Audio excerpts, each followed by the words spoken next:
Dang it. Okay. Ellie will be back in a second. Yeah, no, it's all right. You guys can host my show, right? Okay. All right. Yes. And the host. Okay, yes, I'm back. My cat is just going to have to be in on this. Unfortunately, my Teslabot is not going to be in on this because I gave it away. I gave it away. Yes, congratulations. I was kind of sad, honestly, to part ways with it. I spent a lot of time with that Teslabot. It's a company. A lot of people have asked, by the way, hello, everyone, if you're joining us, a company out of Florida, Bohemso. They make these, 3D printed models. And that little Teslabot was actually a 1/12 scale bot. And I thought, who better to give it to than, I don't know, Elon Musk or something. So you guys heard of him? Because he needs things. He doesn't have a whole lot. He doesn't have access to the Teslabot yet, I don't think. So. And it's small enough to fit in the Boxable, so he won't have a problem. Yes. but before we talk about that, I wanted to introduce my two guests. We have Scott and Gary, and so I'm very familiar with you guys, but maybe give each your backgrounds to our guests here. Yep, Scott, you want to take it away? Okay, I think a lot of you out there probably already know of me from the past couple of months showing up on John's channel, Dr. Know-It-All. And both Gary and I have made cameo appearances in a few of Ellie's videos, and I've been like the disembodied voice a few times. And I think there was like one case where I actually helped participate in your second best video ever. In my second video ever? Your second best video, second best one. Oh, best video. I was like, that was not my second video. Gotcha. No, the second best video, and it's, who knows, it's still going really well. The Tesla roof video. The Tesla roof, and I just did a follow-up on that because of obviously Hurricane Ian and the weather, and it performed not just Bob's, but a ton of people with the power wall. I mean, Jeremy Judkins, for example, he's big Tesla community.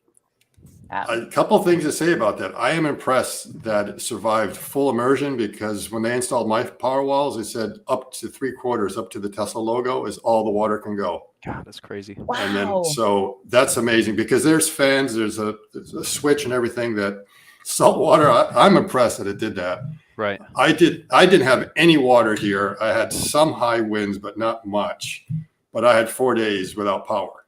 So the only reason I had power starting at 5:30 this morning, so I'm okay now. Wow. But I would not have been able to see AI Day. I would not have been able to prepare. I would not have been on John's channel yesterday if it was not for the power walls, the solar, and Starlink. Starlink, right? Yeah.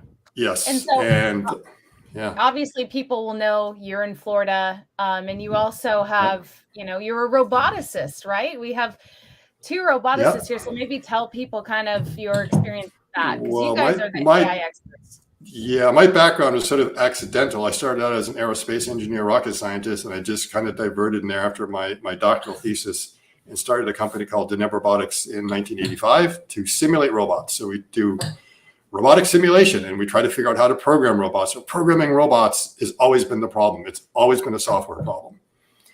And so that's what I've been doing for the past 40 years. That company was sold. We started another one called Visual Components in 1999.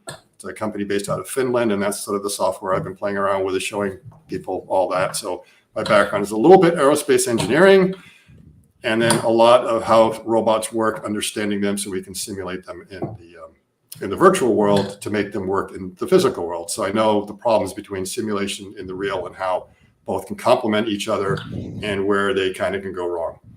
Right. And one example of simulation is weather forecasting. And we can see weather forecasting can get pretty close, but sometimes it's not quite there. And if it's not quite right, it can result in a catastrophe. And that's what we saw in Florida. It was the eye was supposed to go over my house. Oh, wow. It went 60 miles south, a day before. So that's the difficulty of simulating and getting it right. Okay. And let's, Gary, I met you as you were doing some astronaut training. So tell people a little bit about maybe your aspirations and your kind of robotics background as well. Yeah, well, I can hardly call myself a roboticist when I'm in Scott Walter's presence here. So I'm more of a robotics hobbyist, but my engineering trade is biomedical engineering. So I work on humans more than anything. And I've studied humans for a pretty long time now.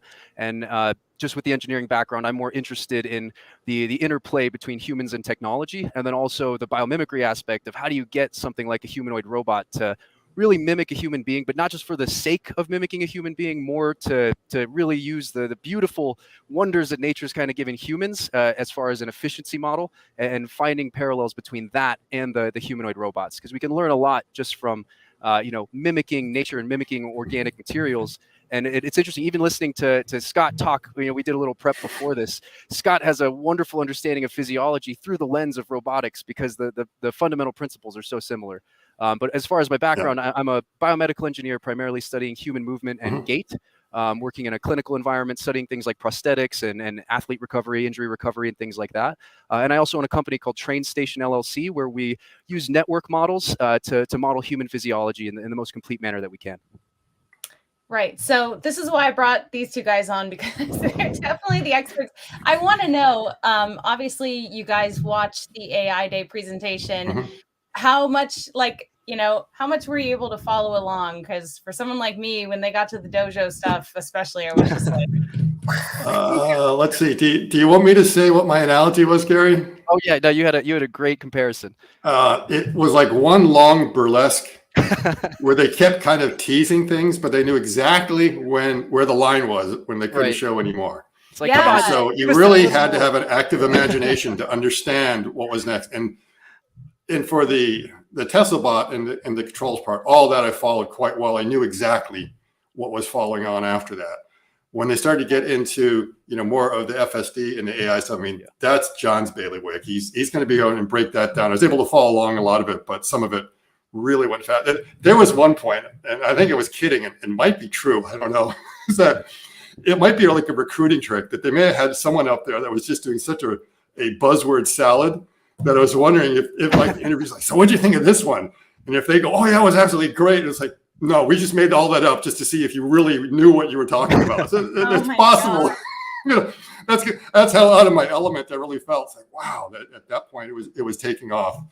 Yeah. If you felt out of your element, that's saying something. Yeah. There is content for like 6 months, maybe longer, and then until the next AI Day, and then you got to start all over again. There's so much you can break down. Right. And they'll make so much progress between now and then that we're going to have to completely redo our conversation, Scott. Oh, yeah. Totally. What about you, Gary? What was your, reaction? Were you able to follow along fully? Because I wasn't. Yeah, I mean, for the Teslabot part in particular, I definitely was nerding out the entire time. I've had to rewatch probably 3 or 4 times since the actual live stream just to get all the nuances. And like Scott said, it was so much of a tease. There'd be a thing where it's like, oh yeah, I think I get it, and then it's like, no, you can't go off stage now. Like you're just getting started right now. So I really loved just the whole Teslabot component, and the fact that they broke it down from the evolution of its walking cycle and all the different components and relating that back to biological components. Like the presentation was awesome. I need more. I need more from it. I just want to really get a deep dive into all the different simulations and mechanics behind it. Right. Yeah. Right. Yeah. Now, Ellie, before we go on, either you or Gary has to tell a story of how we actually all met. Okay. So this one time at the Kennedy Space Center, we went to visit, and Scott was giving me a very professional, informal tour. And Gary, I could see him in the corner of my eye, like listening very intently to, Scott just knows a lot. He's like a book. And so he has a lot of information, and was kind of giving me a rundown of the Saturn V. And Gary was thinking that this was, well, I mean, you can tell you thought I was on somebody tour, right? I thought you were on an official Kennedy Space Center tour. Like, I'm just here enjoying the Saturn V rocket, my favorite rocket of all time, because it's got pieced into Skylab, which to me is one of the most significant human missions of all time. But listening to, I'm just, oh man, it's a beautiful rocket. I'm taking it all in, and out of the corner of my ear, I'm like, someone's describing the rocket equation right now. They're talking about specific impulse. They're talking about the different stages and the different components of why it separates at each level. And I'm like, man, this guy seems to really know his stuff. He's got a lanyard on. He's got a SpaceX hat on. He's got to be some kind of official tour guide. And so I thought I was butting into your official tour. I was like, I don't want to pay, so I can just use this lady's tour and see if I can get some of that information. And sure enough, there was a lot there. I mean, I was there with a couple of my crewmates from Project Possum, So it was great. We could get you interviewing Sarah and getting to talk to, an astronaut while you're there, and then also getting to pick Scott's incredible brain. You're like an encyclopedia of rockets, man. Right. Yeah, and then the discussion we had later that night at Fridays was something else. I mean, I learned so much from Gary that what he knows and the biomechanics and everything was. So we just felt okay. We had to get the band together again here, because Ellie commented after that, it's like, oh, that should have been a podcast. Right. Yeah. Well, and like what perfect discussion to follow up with other than after AI Day. So I want to know what surprised you guys most about the event. Oh man. Yeah. I would say right off the bat, it was seeing how well they got the human-like movement down on their Teslabot. The first version I had seen looked a little clunky, and I was telling Scott, it even kind of reminded me of some of those old school Japanese robots you see walking around, where it's like, yeah, it's doing human-like things, but it didn't look super smooth. And Scott knows I've kind of been a little bit of an Atlas fanboy. I think they've done a really good job of optimizing just the human movement part and really mimicking some of those athletic moves. But it always comes at a cost, right? You're trying to compare an F1 racing car to something like a Tesla, which I'm sure it could get. We're not quite there yet, even with ludicrous speed, but there's a big power difference that goes between the two. And while one can maybe mimic human movement in a really cool way, it doesn't mean it's going to function in the way that Tesla wants. Wanting it to work in a human-like environment and be really energy efficient and kind of last a long time. So seeing the fact that they not only figured out the energy equations behind it and getting it efficient, but now even the human-like movement is on par with just about anything I've seen. It was fantastic. Yeah, that was the first thing I thought. That when I saw that, I said, "Oh, I wonder what Gary's reaction is." You guys should have watched it together. Oh, I know. We were kind of at the same, texting back and forth at the same time. Yeah, we were texting back and forth, and then when the stream ended, then we just said, "Why are we still texting?" Right. And then we get on the phone, and the next thing I know, it's 4 a.m. Right. So, it was. Yeah, there was a lot of talk there about what we saw that was really quite impressive. I think the first thing is the speed that they're going from one version to the next. Yeah. And how they've decided to optimize it. And I think the one thing we've been talking about, and we keep on forgetting, is that Elon's 5 principles are in play here. Right. They keep on talking about first. What's the first thing in Elon's principles? I always forget is that we have the first step is that make the requirements less dumb. And then, delete parts or processes. And so what they've done is they've looked at the human models that are out there and decided which parts and processes do we need to remove. Now, I'm going to ask you, Ellie, what do you think they removed from the original concept of the robot? So, they showed the original one, and they had, this is what the Teslabot's going to look like. And they showed where all the actuators were going to be. And they were all listed out. And they deleted some. Even in the very first version, which surprised me. So it's like they weren't even true to the very first version, and it's carried over to the other one. I haven't studied them enough. Take it away. Okay, so the first thing basically it proves my contention that the Teslabot will suck at soccer. It cannot do a header. It won't be able to because it has no head motion. No neck. Yep. No neck motion at all. It's gone. Now, a lot of people commented, why should they have it? I mean, you got the cameras that are going to be able to see everywhere, right? So why not, why get rid of it? Yeah. And they may have decided, we don't need that for a variety of reasons. One, cost, because they're really cost conscious. They're trying to think, what we do to reduce the cost? And the other might be, it's adding a little bit of mass, but I don't think it would be that much because you don't need a really powerful actuator up there. You need something just to make it go down a little bit. Now, we're wondering, we're going to talk about this. Gary and I had a little discussion on whether they're going to put something back in there because there may be a particular consequence of what's happening that we're not so sure about. And at some point, we're going to try to, I don't know if we can share some graphics, if that helps when we get to it. Okay. But that's one thing. And then the other is that they did the opposite, is that sometimes Elon says, you take parts out until you've taken away so many, you've got to start putting them back in. So I want to ask you guys, because they really talked about the dedication to the human form. And Yeah. Tranquility Baster has this question on YouTube. Thanks for watching our stream. Why do robots even need to be human-like? So, you know, why? Yeah, well, I mean, Scott can probably talk about the actual organization of movement quite a bit. Yeah, they don't have to be. It depends upon the application. And the idea of the Teslabot is it needs to be able to operate in a world designed by humans. That's what Elon just keeps on talking about. And the idea that you can just take what a human is doing and just instantly replace it with a robot. Now we say, well, we've already done that in automotive and stuff like that. The robots are doing the welding that humans used to. Yes, but they're doing it in a way that they're not interchangeable. So it's not like the robots just came in and took over the workstation that the human had. They completely redesigned the workstation and the end of arm tooling. So the end of arm tooling that you see on the industrial robots, they're not Black & Deckers that you go down to Ace Hardware and buy. They're completely different. And the human cannot go up and just take it off the robot and start doing it. The idea of the Teslabot and the human form robot is it should be able to go into a workspace that a human can already operate in and take over the human's job, and vice versa. If the robot fails, the human can come in and take over. So if you look at a spot welding line, you can't put humans in there right now. Done. You know, they're not interchangeable. You'd have to completely redesign it. So that's part of the idea, is to replace it. And there's also different levels of automation. When do you do hard automation? When do you do flexible automation? And when do you keep it manual? So when you're producing more than 1 million units per year, or roughly, it might cut us maybe around 500,000, something like that. You go to hard automation. That means you make something that is just dedicated and does it, and you would not call it a robot, like a bottling line, putting caps on bottles. You have automation that's meant to do that. Then you have others where what you're producing that year is less, like around 300,000, which is about what a car body is. Then you go to something more flexible, which is a robot to be able to do that. And you've got certain speeds that you go to. Then you have others where the batches may be so small, it just doesn't make sense. And you try to do it manually, or the rate is very, very small.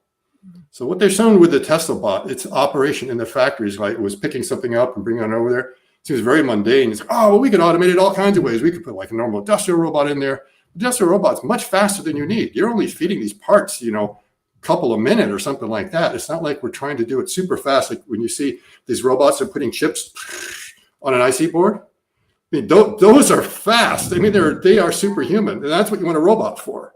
Right. But these operations that are a little bit slower, you don't need a robot. You don't need hard automation for that. So now you're trying to find a sweet spot right in there that you can start to automate it without doing it. And that's why it'll be cycle time, will be the number of parts you're producing, and is it currently being done by a human? And Scott, just to add to that too, I think we've talked a lot about in the manufacturing setting, because right now it's Tesla, right? So their primary focus is making sure that they can improve and optimize the manufacturing operations, the warehouse operations, things like that. But you know, one of the things that always amazes me about Elon Musk is he's got his bigger visions always in mind. And any kind of company he's creating, and all the different companies, he's got technology he can leverage between all those businesses. And one of the primary ones always comes back to his grander vision of being off-world, right? So if you think about, you know, payload capacities and maximizing the amount of payload you can send into outer space, do you want to send a robot that is going to go, that it's going to have a different mission set and a different set of things that it needs to do, and send all of the required hardware for each one of those specialized robots? And then also have tools that the humans will need to do to maintain their habitat, their space station, whatever it is? Is it cheaper to send multiple tools, one for a robot and one for a human? Or is it better to try and reduce your overall payload capacity and send one hammer, one drill, one tool that a human can use for an operation, and then if they don't need to, the robot can go and pick up those same tools? So I think Elon really does have his broader vision in mind when he's creating all of these different inventions of his.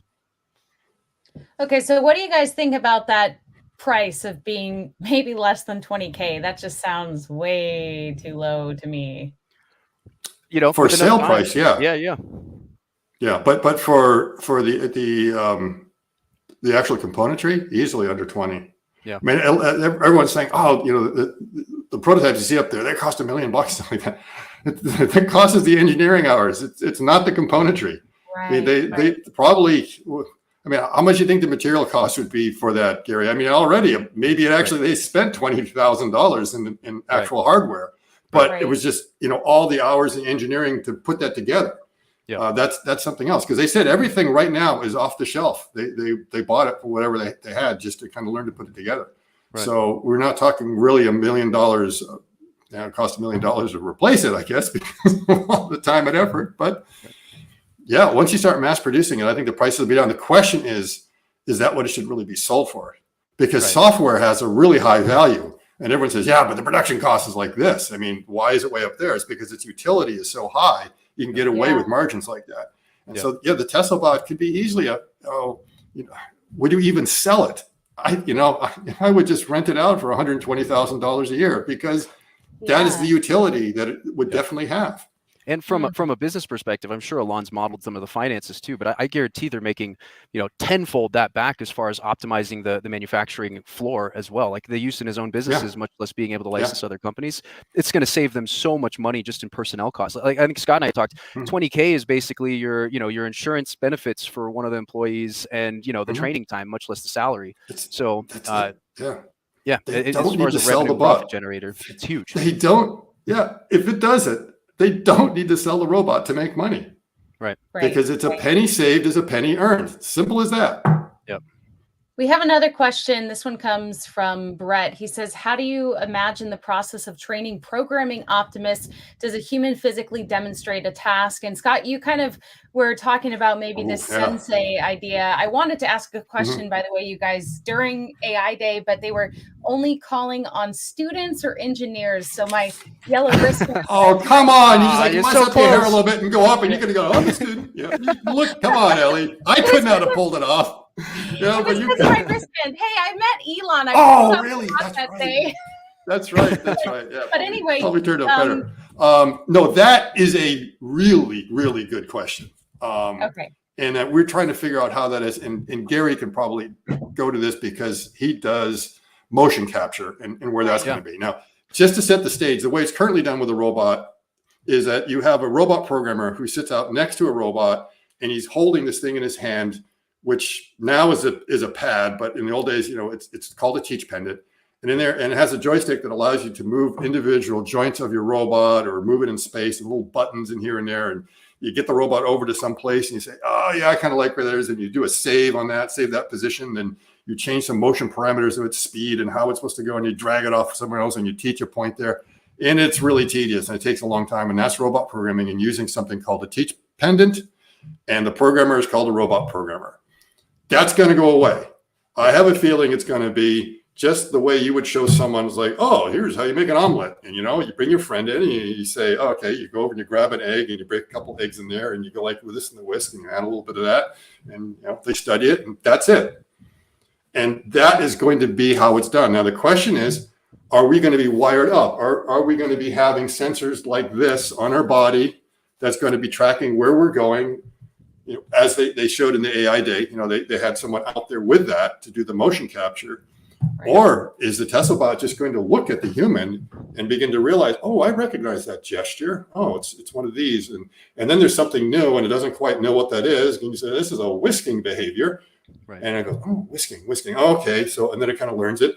And so you're teaching it, but you're teaching it a different way. You're teaching it motion. And that's why I thought that the appropriate term for whoever that person is should be a sensei.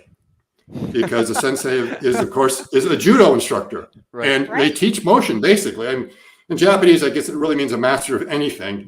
My Japanese teacher I referred to her as my sensei, and but typically we think of it in the martial arts kind of idea, and martial arts is performed in a dojo, of course, and so that's the term. And you can make a great acronym out of it. I've already seen a few. So I tweeted it out, and there's a bunch of them. The question is, which is the best one to choose? So if people want to start sending what the acronym for sensei should be, but that's the term, and I'm going to use that because I didn't know what to call the human Optimus programmer. Right. And so it's going to be different. It's a paradigm shift for sure.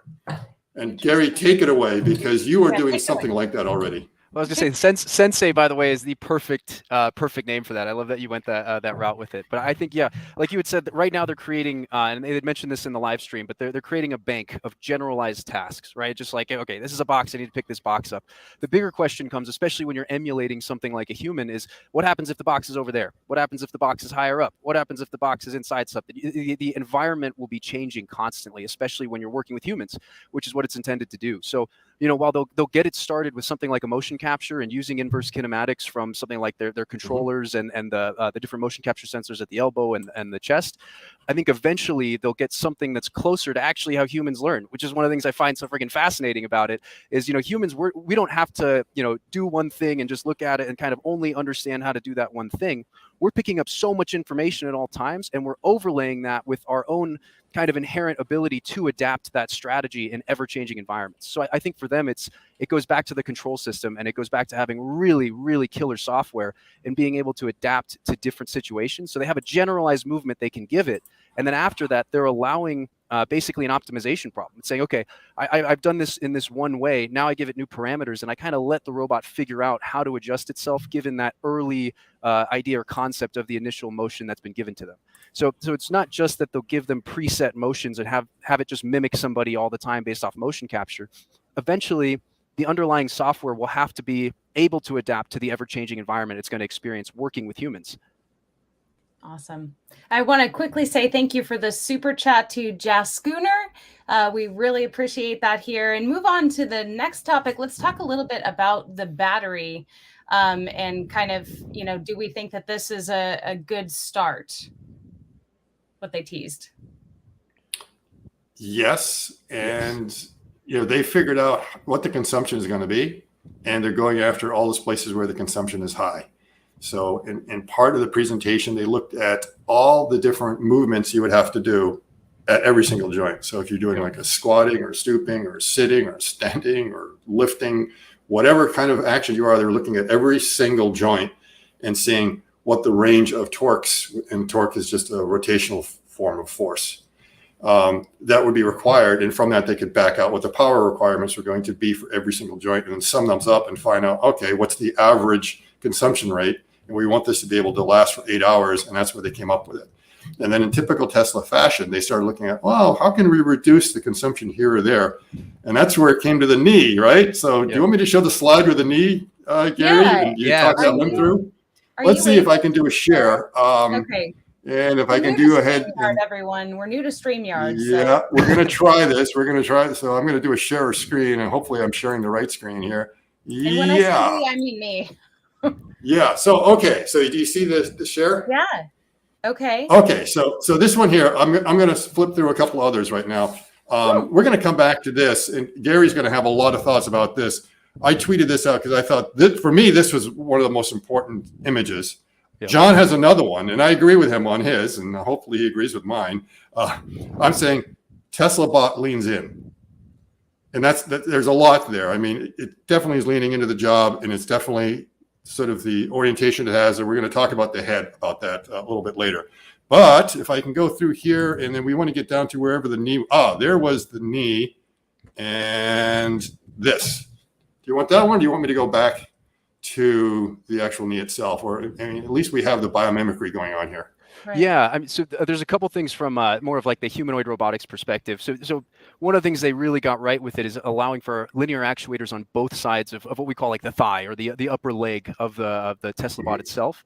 But they had basically found that if they tried to go off of a traditional, torque motor, single motor at the knee joint center, which is what Scott and I have complained about with robots all the time, right? Is people try and use just a single motor at a joint center, which is absolutely nothing like what humans, how humans load, right? Because that puts all the torque, all the stress on a single motor.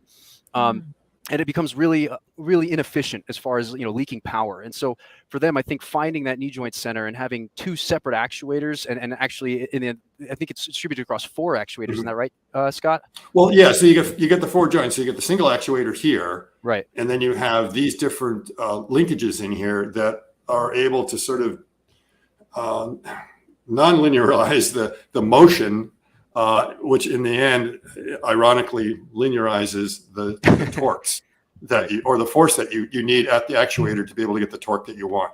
So there's that biomimicry, and these are the 2 actuators you're talking about, the one for the knee and this one over here that was for the 4 bars with 2 actuators. Yeah. Right. Yeah. So you get the 4 bar, and then you have like an actuator up there and then the other 4 bar for the hip.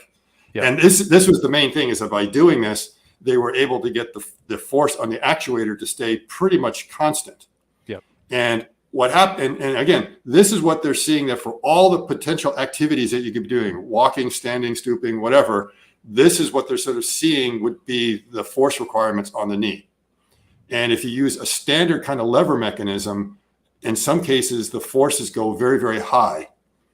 And you get the displacement of the knee. And pretty much it's the area under this curve is your power or energy consumption. So that means there's going to be a certain actions that you'll be doing where you're going to require a lot of power consumption coming out of the battery pack. And by making it flat, you now are going to make it like half of what was required. Right. So that means longer life. And then it becomes like the rocket equation, that if you're able to squeeze the longer life out, that means you don't need as big a battery pack. If you don't need as big a battery pack, it won't be as heavy, which means you don't need to exert as much force. Yep. And so, what you end up having is that you get this feedback loop that makes it a little bit better. So if you can shave off a little bit, it ends up shaving it off somewhere else. Interesting. And 2.3 kilowatt hours to recharge that, man, that's quick, easily between shifts. It doesn't take that long. Yeah. I have a question for you guys. Well, Jeffrey has a question for you guys, and thank you for the super chat. What do your guests think about Tesla's technology versus BostonDynamics, right? People are making this comparison all over the place. So go. Yeah. Okay, go ahead, Gary. Yeah, I was gonna say I'm a bit of a BostonDynamics fanboy, or was for quite a while. And again, BostonDynamics has done a wonderful job of creating high performance robots, right? Things that can do really crazy things. You watch it doing parkour, right? Which is one of the most coordination intensive tasks you can ask a human to do, let's say. But they've done that at the cost of efficiency and power, which is, again, Tesla's MO, right? They want something that can make it through a whole shift and that can be charged overnight and then sprung back up for another shift and work alongside other robots in that same cyclical manner. And so something like a BostonDynamics, while it's amazing to watch, right? One of the things I've always found fascinating about BostonDynamics is they've come probably the closest of any robot I've seen to mimicking human-like performance, and the way it uses counter movement and the way it can run, much faster, lift heavier weights. All that stuff was really great. But when it comes to application, if you have 6 hours or 8 hours of power behind that thing, even less, or have to keep it tied to an umbilical, like you've seen the battery pack on the BostonDynamics robots, it's massive, which comes at another major cost to power efficiency. And they've also had to change a lot of their power sources to what I believe are more, is it pneumatic, or are they going with hydraulic primarily, Scott? I always forget. I wasn't aware. I assumed everything was electrical, and then somewhere the other day I saw someone said that they were using hydraulics. I went, what? Yeah. You can get a lot of bang for the buck from hydraulics, no doubt about it. Right. But those things are really hard to control. Right. At what cost, So again, if its primary function is to work long shifts, alongside humans and then recharge it real quick, it's not really practical, If you need a lot of power, that's something else. You can control it more through valves and servos. Yeah, because you think that's how a backhoe works. Is that you've got one diesel engine which pressurizing a lot of hydraulic fluid, and it's very easy to get that power off at a distance.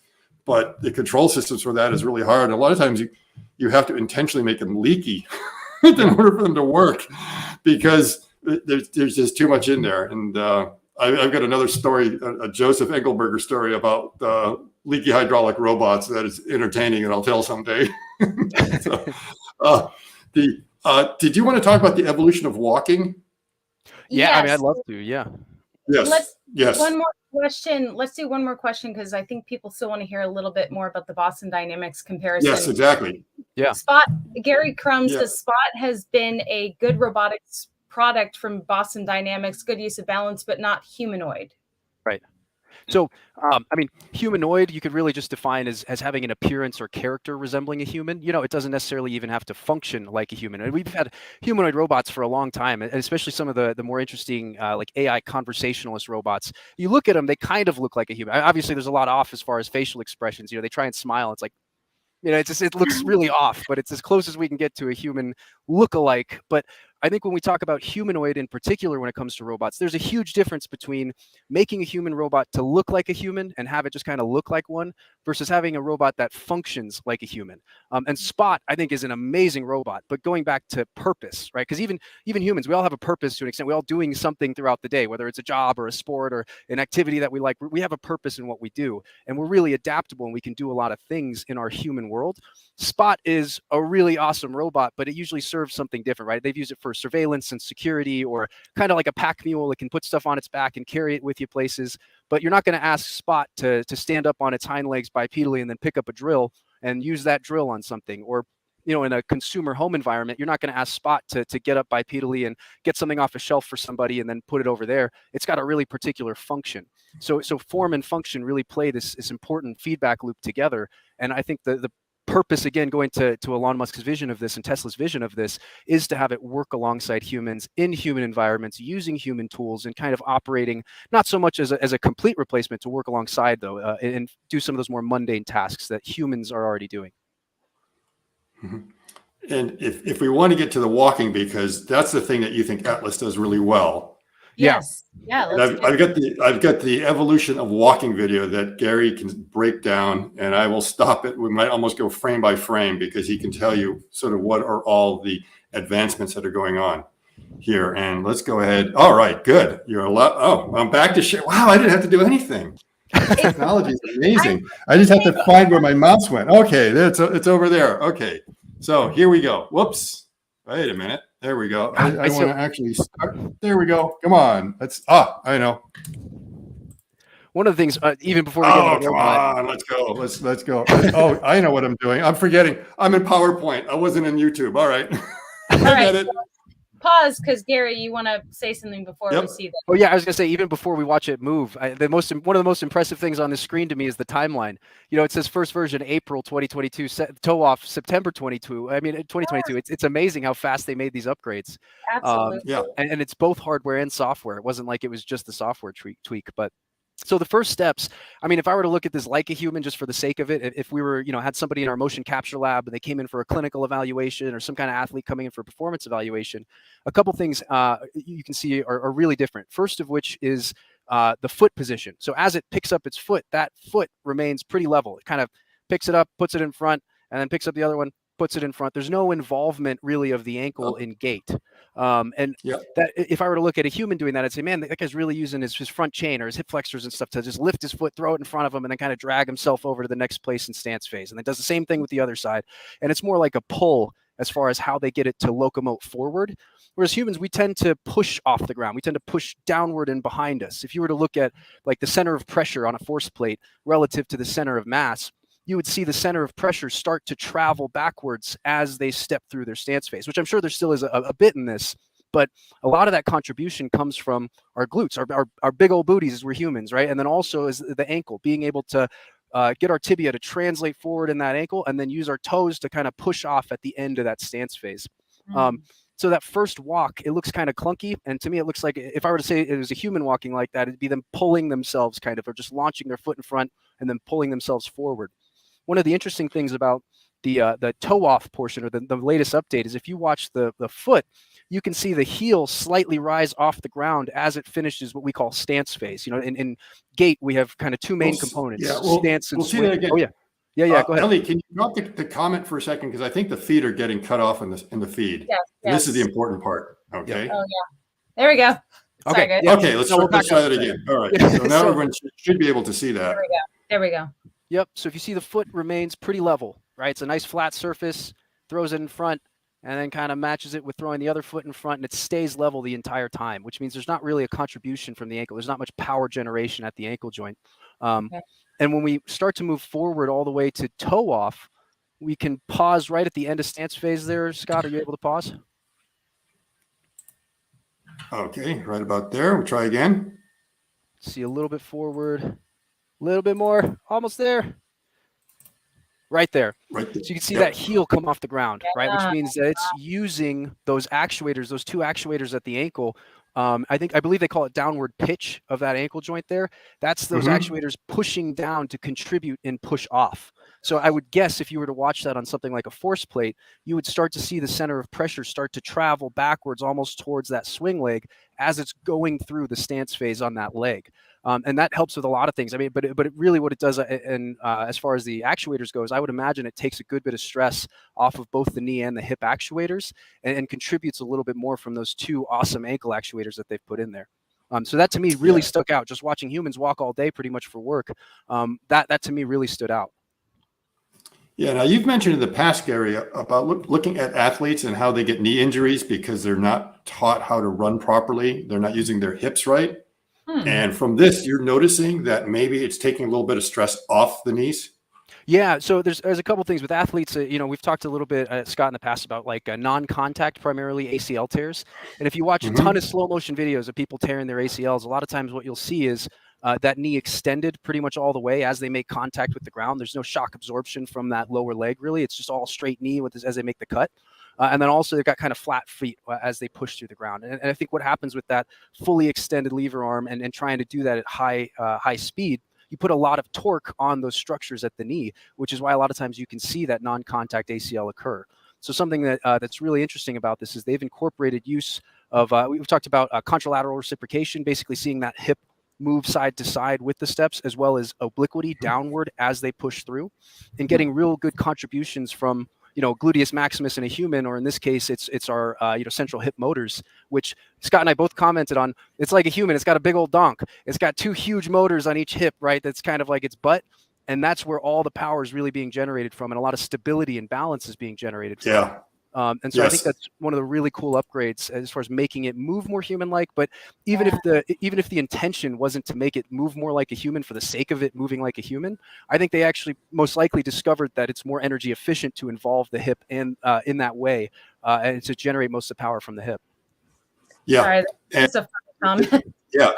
This is something we notice the difference between Bumble C. The Bumble C, if you look at these two motors that they have here, are very small. Yeah. And the new ones that they're putting in there are huge. Yep. So somewhere along the way, they realized that they need to get a lot more power. And Gary, what was the comment that you made earlier about what the importance of it is? Oh man, which one? I mean, there's a couple, right? We talked about some things that they designed the human wrist a little bit in a certain way. And we always say, oh, when you do certain things like throwing, it's all in the wrist, right? Right. And then a lot of other walking is like, oh, it's in the hips. It's all in the we hips, always say, if you want to learn to dance, it's always in the hips. It's not really in the feet.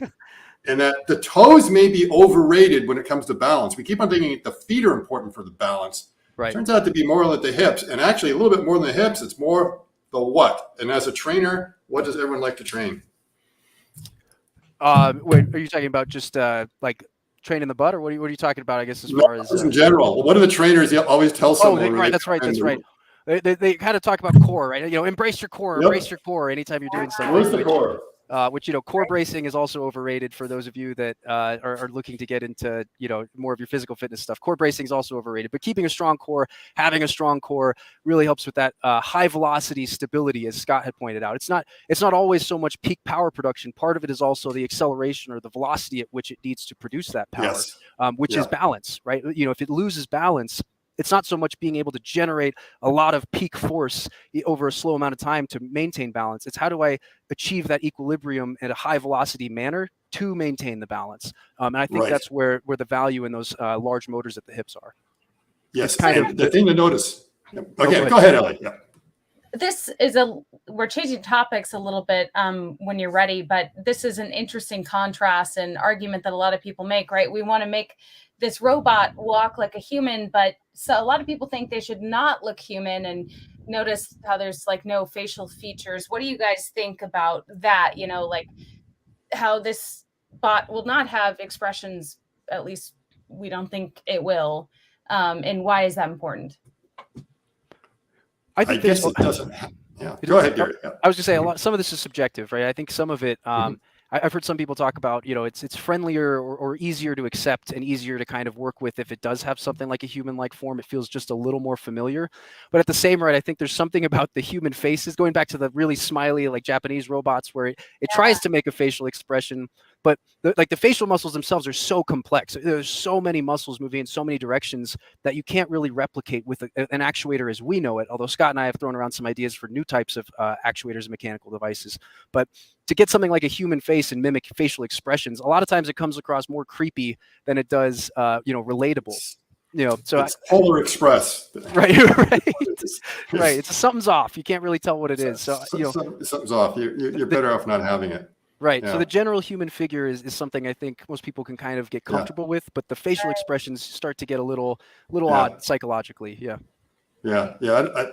I don't know if the last point I was just trying to finish up on is that on the legs. So you've got basically your hamstring and your quads are linear actuators, and it's the linear actuators that they showed were able to lift the piano, and it can lift a piano, but very slowly. It's not like you just bring it up. It's just they're proving it has a lot of force, but not necessarily a lot of speed.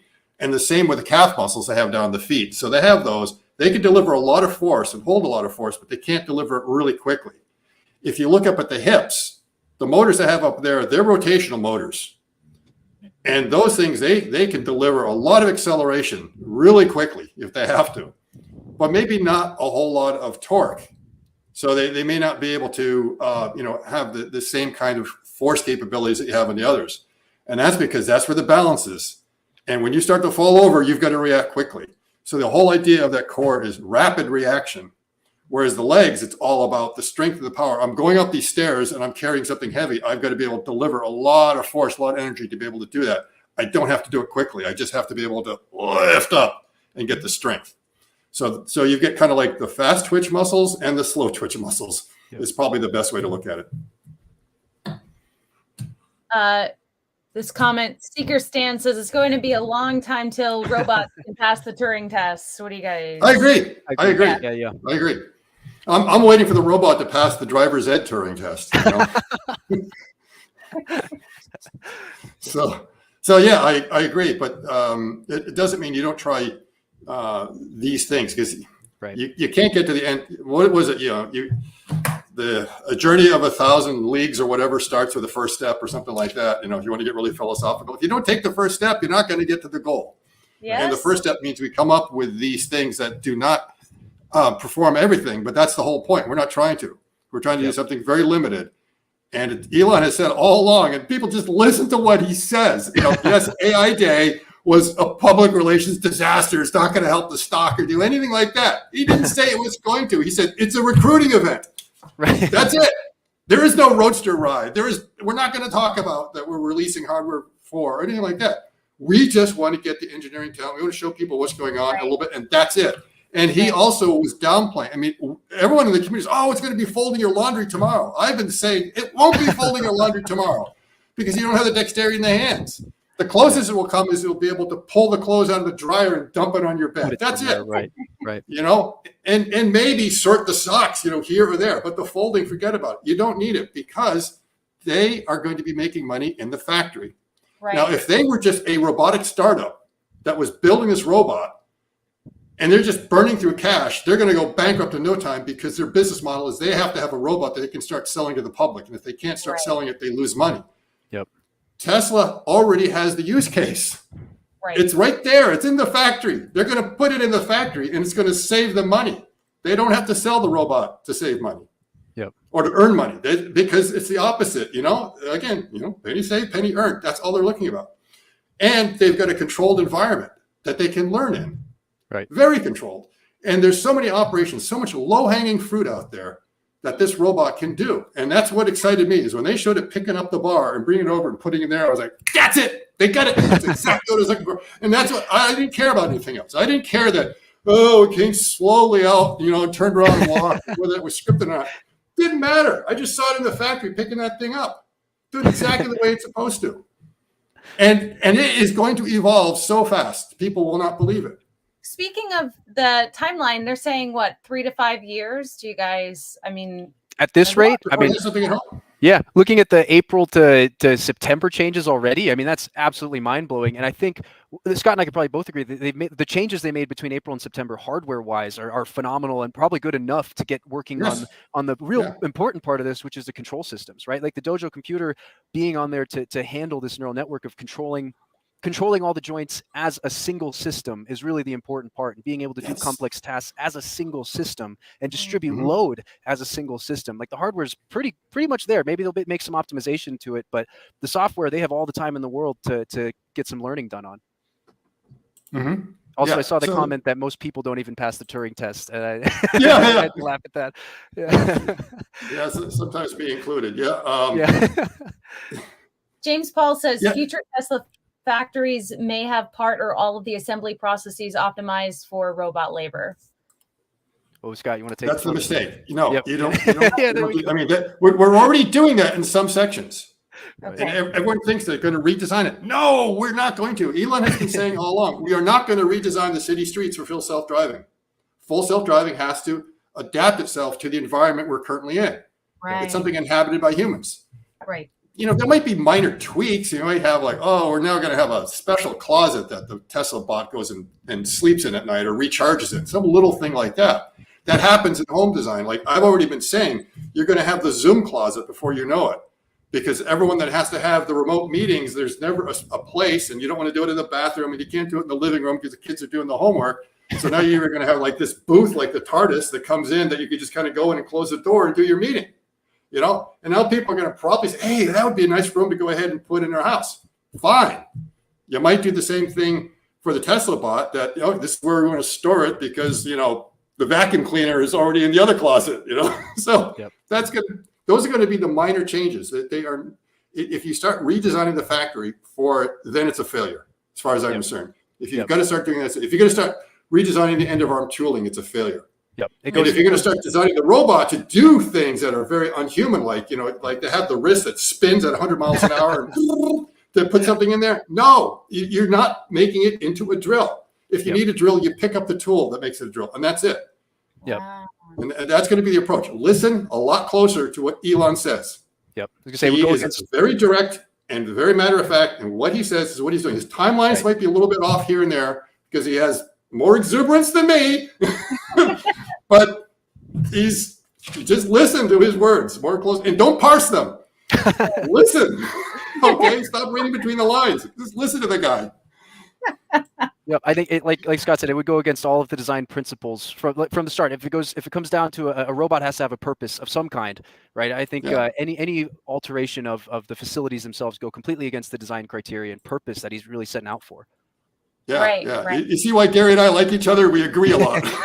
I mean, that's the case. That's how it should be. Yep. One thing and I'm trying to find the exact quote. Yeah, he said that there should be a referee to ensure public safety for AGI, and absolutely right.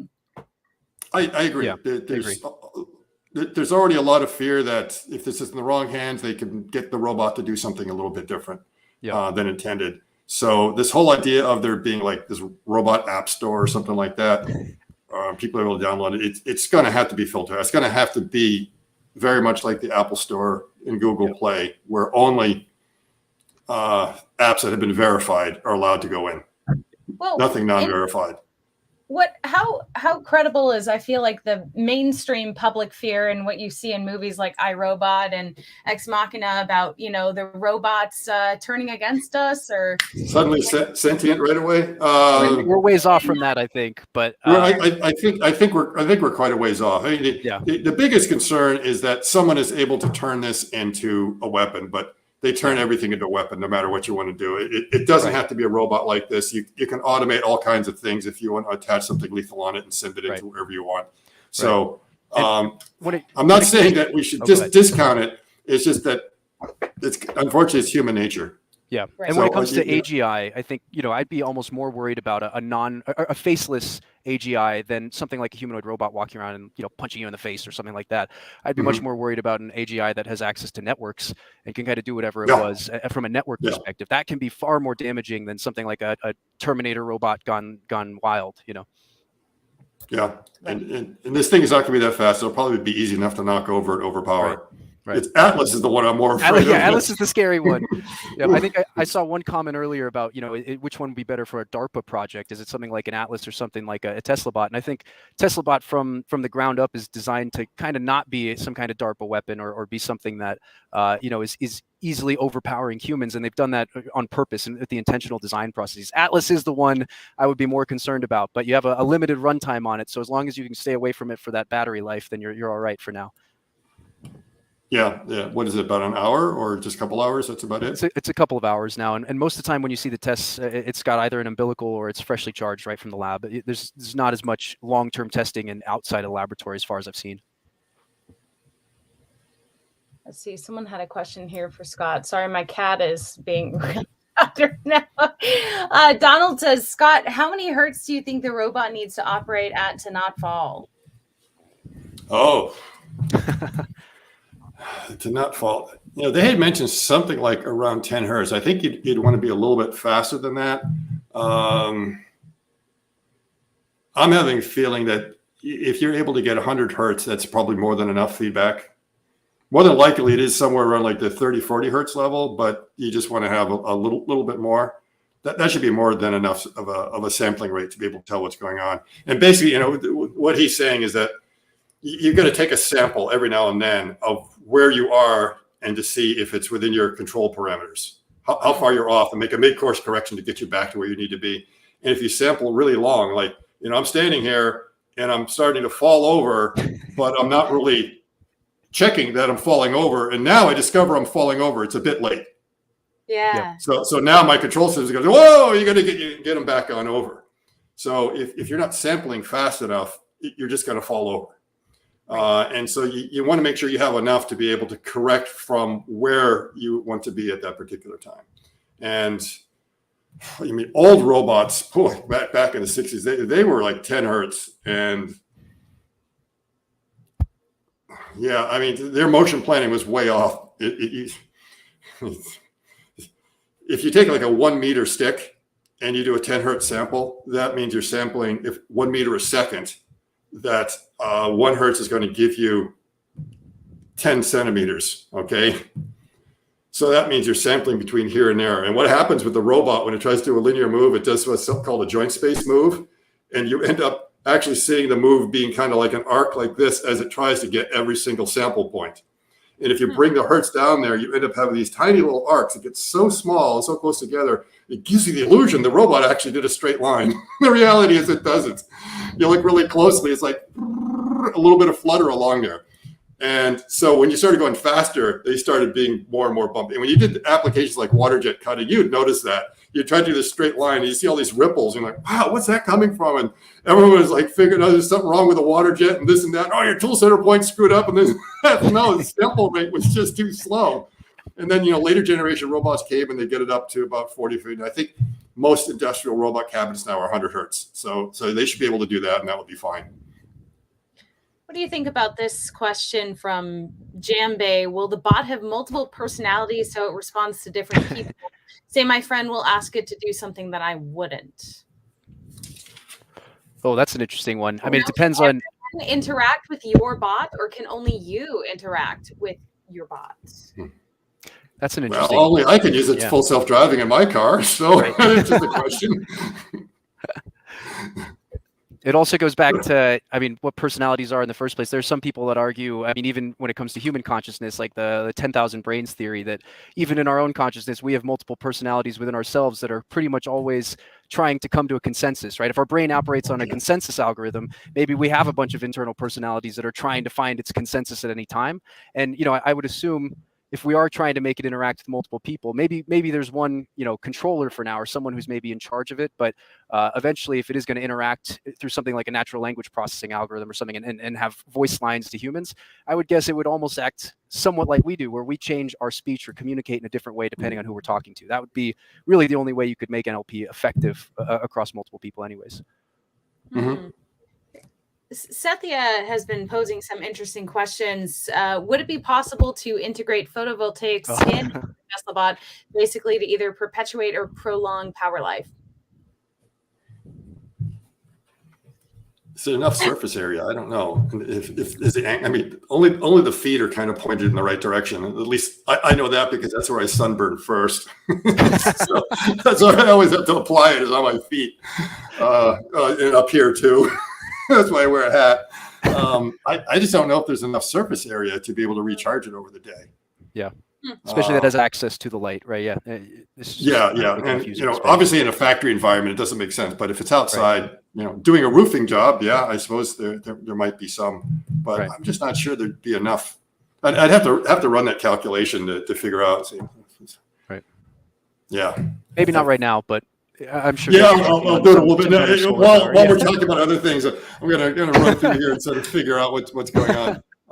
But there was one other thing we want to talk about, like on the head, because are two things that sort of happened. Is that I had predicted on John's channel that in the original AI day, they said there was going to be 6 axes for the arm.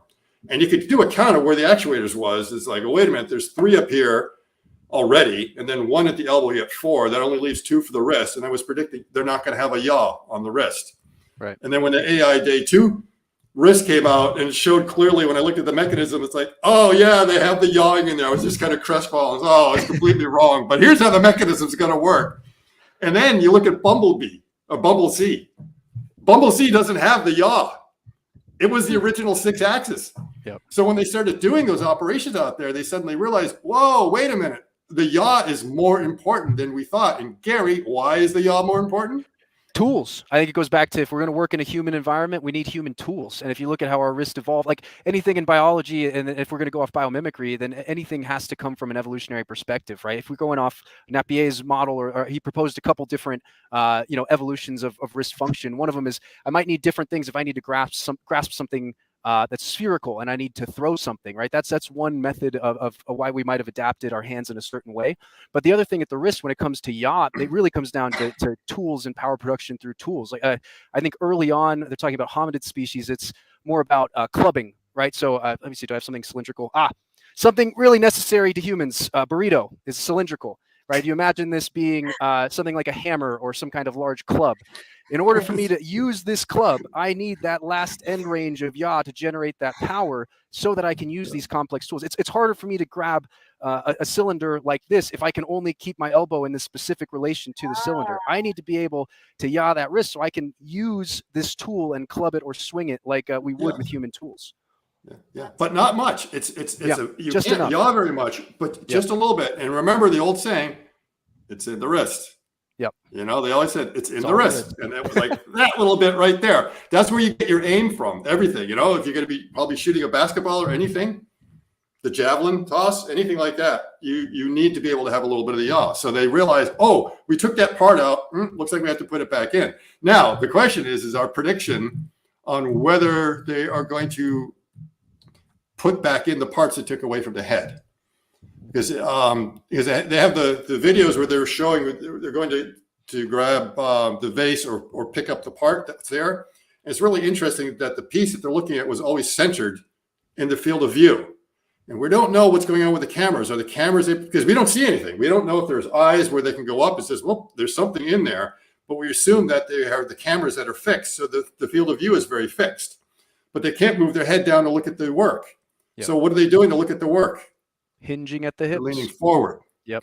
Which makes sense in some situations, but we're beginning to wonder, it's like, oh, are they over leaning? Because like, yeah, he is leaning into his work, but he's kind of really leaning into his work. And I'm beginning to wonder, is that why they decided they have to make the Maximus Glutimus like really Maximus now? Because they want to get a lot of counterbalance sitting on out there so we can go, because that's what they need for the field of view. So my prediction is if they decide to put something back in, it's going to be at least one joint in the head to be able to get to look up and down, or they're going to get something with the eyes, because it seems like if your work is down here and it's suddenly off screen, and I don't know, do they have a field of view that's way like this, or is it more like that? So right now it seems that they're doing it this way, and they may say, well, we're getting away with it. We'll do it that way. And then they might realize, didn't work, but that's fine. That's the whole idea. Get rid of the parts, get rid of the parts. Yep. And got rid of one too many, because that was what Elon says. You take them away, and you know you've taken enough away when you have to start putting a few back in. Well, you guys, we have like 300 people watching and the questions stacking up. So here's one. Franklin says, a lot of people keep saying that the stuff this robot is doing was done 20 years ago by BostonDynamics. Explain why this is different. I think a lot of people that aren't so tapped in or familiar with do you just think, don't we already have something like this, a robot that can do a flip? So tell us why this is so different. Why do we need a robot that does a flip? That's it. That's really what it comes down to. There's no purpose behind it. It's cool. It's a show, but it doesn't necessarily relate to purpose, right? Yeah. Yeah, it took Honda from like 1992 to get up to where they are with Osmo. And I checked out their website yesterday, on the bottom it said 2020, and I looked at some of the things. The last press release for Osmo was 2018. I'm like, what? Wait a minute, they haven't done anything. And I was like looking at the specs and trying to figure out what it is. It's like 4'9", and it has a battery life of 1 hour.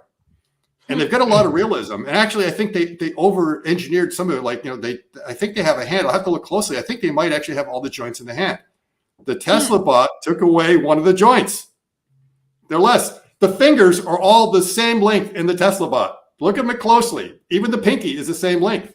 What they've done is they've adjusted where the origins of each of them are to give the illusion that it's kind of shaped like a hand like that, but they're all the same length. Why? Did you listen closely to what Lizzie was saying at the beginning? They want to reduce the part count for production. And part of it means like if we can keep producing the same fingertips for all our fingers, that's it. We got one part count. We don't have to keep on increasing it. Everything's interchangeable. The servo drives that are in there, they went through and looked, they said, whoa, we've got 28 different joints that we have to actuate. Do we need 28 actuators? Like, well, we cut it in half because we get symmetry, so it's going to be 14, right? Well, that's still a lot of different actuators. They went through and they tried to size them to find out which it is. And so now they're down to 6. So that's all they need. Do you know how many of those, is it Osimo robots were produced and who owns one? I don't think there were that many produced. Yeah. I think it was just kind of a PR stunt more than anything else. They were learning a lot about controls. I mean, there was a lot of very interesting things, amazing things that they were able to do way back when they started. Wait a minute, I think they started maybe even earlier than that, than 92, because they were showing some, I think it was maybe 82. Some of the computer hardware they used was like really clunky, and it was, they had these 2 legs and they had this huge platform that it was carrying up the stairs because that was the processor they needed. And it's like, wow, it's like part of the problem was carrying the computer system that was smart enough to be able to figure out how the legs could walk up the stairs. Yes. So they didn't have the benefit of the miniaturization of things we have now. But the thing is, everything they were writing were algorithmic to try to get the movement. And the neural nets, they're learning all this motion. And the way engineers tend to do things is we subdivide the problem. So we look at the human body and go, well, just look at the arm and just look at the torso and we make them as subsystems. And then at some point we put them back together. Then we figure out how do you integrate those 2 systems together to get them to talk, but they never really get integrated right. Yep. What Teslabot is doing is it sees itself as being made up of 28 servos that it's able to control at any time in any fashion at once. So the torso and the arm motion is all coordinated together, along with the legs and the hips, because it's all important. That's why it's able to lean in. Oh, I got to grab something. Whoops, I kind of come over. Every part of my body is in the action. And the other thing that was interesting is it knew in that one workstation where the ideal standing position was to be able to do the task without having to walk an inch. However, and it was standing. Standing. There's not doing it. Look at that standing. No, it's going back and forth and back and forth. It's using its legs. It's just that its feet aren't moving. So it's energy optimal, but at the same time, it's able to extend its reach as needed as it goes around. So there's a lot of things about that. The way it's being taught is very, very fast. Using the neural networks, machine learning to be able to learn walking because it really evolved. It's figuring that out. I don't know the parameters they're optimizing on because there's going to be some interesting optimization parameters. Because if it's just energy, like least amount of energy, well, I'll just sit there all day. I won't use any energy, right? So you still got to get the job done. So there's some other parameters that kind of come in there. It's still learning to walk, but Gary wants to know, are sports like tennis and rock climbing feasible for Optimus? A long way off or not necessarily so hard? My response would be, why does it need to know how to climb or play tennis, right? That's kind of the biggest thing. Like tennis would be cool. It'd be one of those things that's probably honestly better suited for something like a BostonDynamics Atlas at this point because it'd be a fun show. But unless there's a reason to hit a projectile with a racket in order to get something done right now, it's probably not on the highest list of priorities. Rock climbing, honestly, I'd be really curious to see if you could get it to go up and scale a wall. We might have to analyze Ellie a little bit and watch her go through a few routes and see if it can match it. You know what would be even better for the rock climbing is if you could teach it how to belay, so that I would always have a partner. Yeah. Yeah. You know, that might be a little. Yeah. Well, I think we already ruled out soccer, so we know it's not going to do that. However, it might be able to kick a soccer ball pretty good because the legs are pretty close. Yep. For the people just joining or joining late, why are we ruling out soccer? Oh, because it can't move its head. You know, do you see any soccer player doing a header like that? I mean, come on, Ronaldo is all about that side. I mean, I was already saying you can't do it because the original Optimus design didn't have this motion. But now it doesn't have this, and it doesn't have that on the head. So come on. If you can't do a header, you can't play soccer. That's so it. I can't. It might be able to bend it like Beckham, but No Ronaldo headers. That's out. He's not going to headbang with me at the concert. No. Not yet. Yeah. Now he might be able to throw. I think Bumblebee can't throw because it doesn't have the yaw, right? Yep. So there's no way it would have been able to throw a good pitch. But it may be that the new Optimus will be able to throw. But it's going to be interesting about the shoulder. I've got some qualms about the shoulder design being able to do a full fluid throwing action because it's not a ball. We're a ball and socket. Yep. And it's like 3 different actuators that are orthogonal to each other, and the torque profiles and everything are just going to be weird. And it's got a gimbal lock in there. I was going to say gimbal lock. I don't know. I think there's something about the windup. Yep. It's just not going to happen. And Scott, one of the things we've talked about is the lack of in any humanoid-like robotics is the lack of solving gimbal lock for something like that, which comes from the scapula, right? That it's not so much the shoulder that's really doing that; it's your shoulder blade that's allowing the prevention of the gimbal lock, right? And then the other thing is the rotation in something like a throw. Right now, Optimus, is pretty much using everything from the pelvic rotation, right? Just the bottom of the torso. But you got so much going on in your rib cage and your spine, incorporating that rotation as one single segment, that unless they added some kind of thoracic rotation or upper body rotation and something like a scapula to prevent gimbal lock, I don't think it would really throw as well as we want it to. Yeah. Mm-hmm. Jamie wants to know, why are you so excited about the future regarding how these machines will be used, and will they be used eventually for every conceivable occupation? Or they're saying they will be used eventually for every conceivable occupation. Why y'all excited? Scott, you sound really excited. I think I'm excited because if you've ever walked a factory, if you've ever seen some of the manual jobs that are there, I am so thankful, every day for the stuff I have, because there are people who are willing to put up with an environment like that. Every time you go out to a restaurant, go through the kitchen, take a look. People are doing some, incredibly hard work day after day after day. And so there is a lot of drudgery out there that we can replace with machines. We've always done that. And it's always been the fear that, remember, I think going back the late 1800s, 19th century, we go back there. So like 98% of people were farmers. Only 2% did non-farming kind of activities. Those were supposedly, the thinkers and the engineers and others. And now that's been completely reversed. 2% of people do farming. So it's not like, and our population has grown tremendously because of that. And so it's going to be the same thing. I know there's this fear. It's like, you're going to take away the job of roofers. I'm like, thank you. Do you realize it's like the most dangerous profession out there? Oh, wait a minute. It's not quite the most dangerous profession. They keep on saying, you're going to take away the attendant at 7-Eleven. Oh, the person running the cash. Do you realize that's the most dangerous occupation?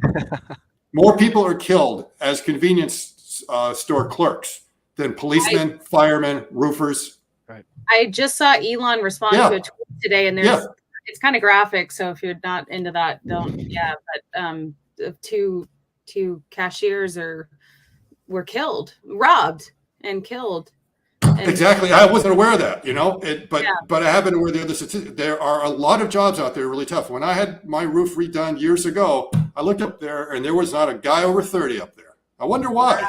Wow. It's a hard job. It is a really, really hard job. You know what I thought of too, and the Tesla Semi was on display at AI Day, and I've seen it a couple times now. And it was actually my first road trip, true road trip in a Tesla. So I took a Model 3 down there. We had FSD, and just so many semis up and down I-5, like semis, all hours. And that job seems so incredibly hard, boring, dangerous, unhealthy, whatever. So really excited for Tesla Semi, for example. Yeah. I mean, all those. Yeah, I am really happy that there are people that are willing to do that. And if they want to continue doing that, that's fine. The idea is that the robots are not going to replace them. The problem is we already are having a shortage of truck drivers. We already know going forward there is going to be a shortage of truck. There's already a shortage of welders. There's already a shortage of this everywhere else. So it's not that we are replacing people from these occupations. People don't want to go in them anymore. and a lot of them for good reason. And, basically don't become a convenience store clerk because it's the most dangerous profession. It is. Yep. And you're getting paid minimum wage. It's like at least the guys who are roofing get paid a little bit more. They're probably getting maybe 25 an hour or something like that. Right. And that's not to downplay the fact that, and I know Musk has mentioned this a couple times, but it will come with economic reform over the long term. There will be ways that we are challenged in the way that we view in a global economy and even just our nation's economy, and we'll have to adapt. It's not like we'll keep everything exactly the same as we introduce all this new fleet of robots.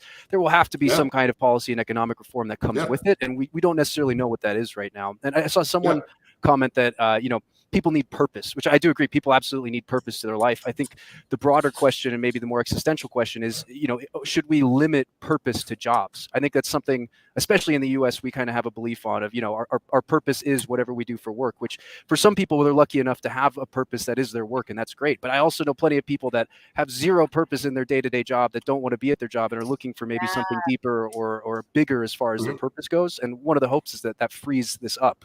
We can get people to find new purpose. Yeah.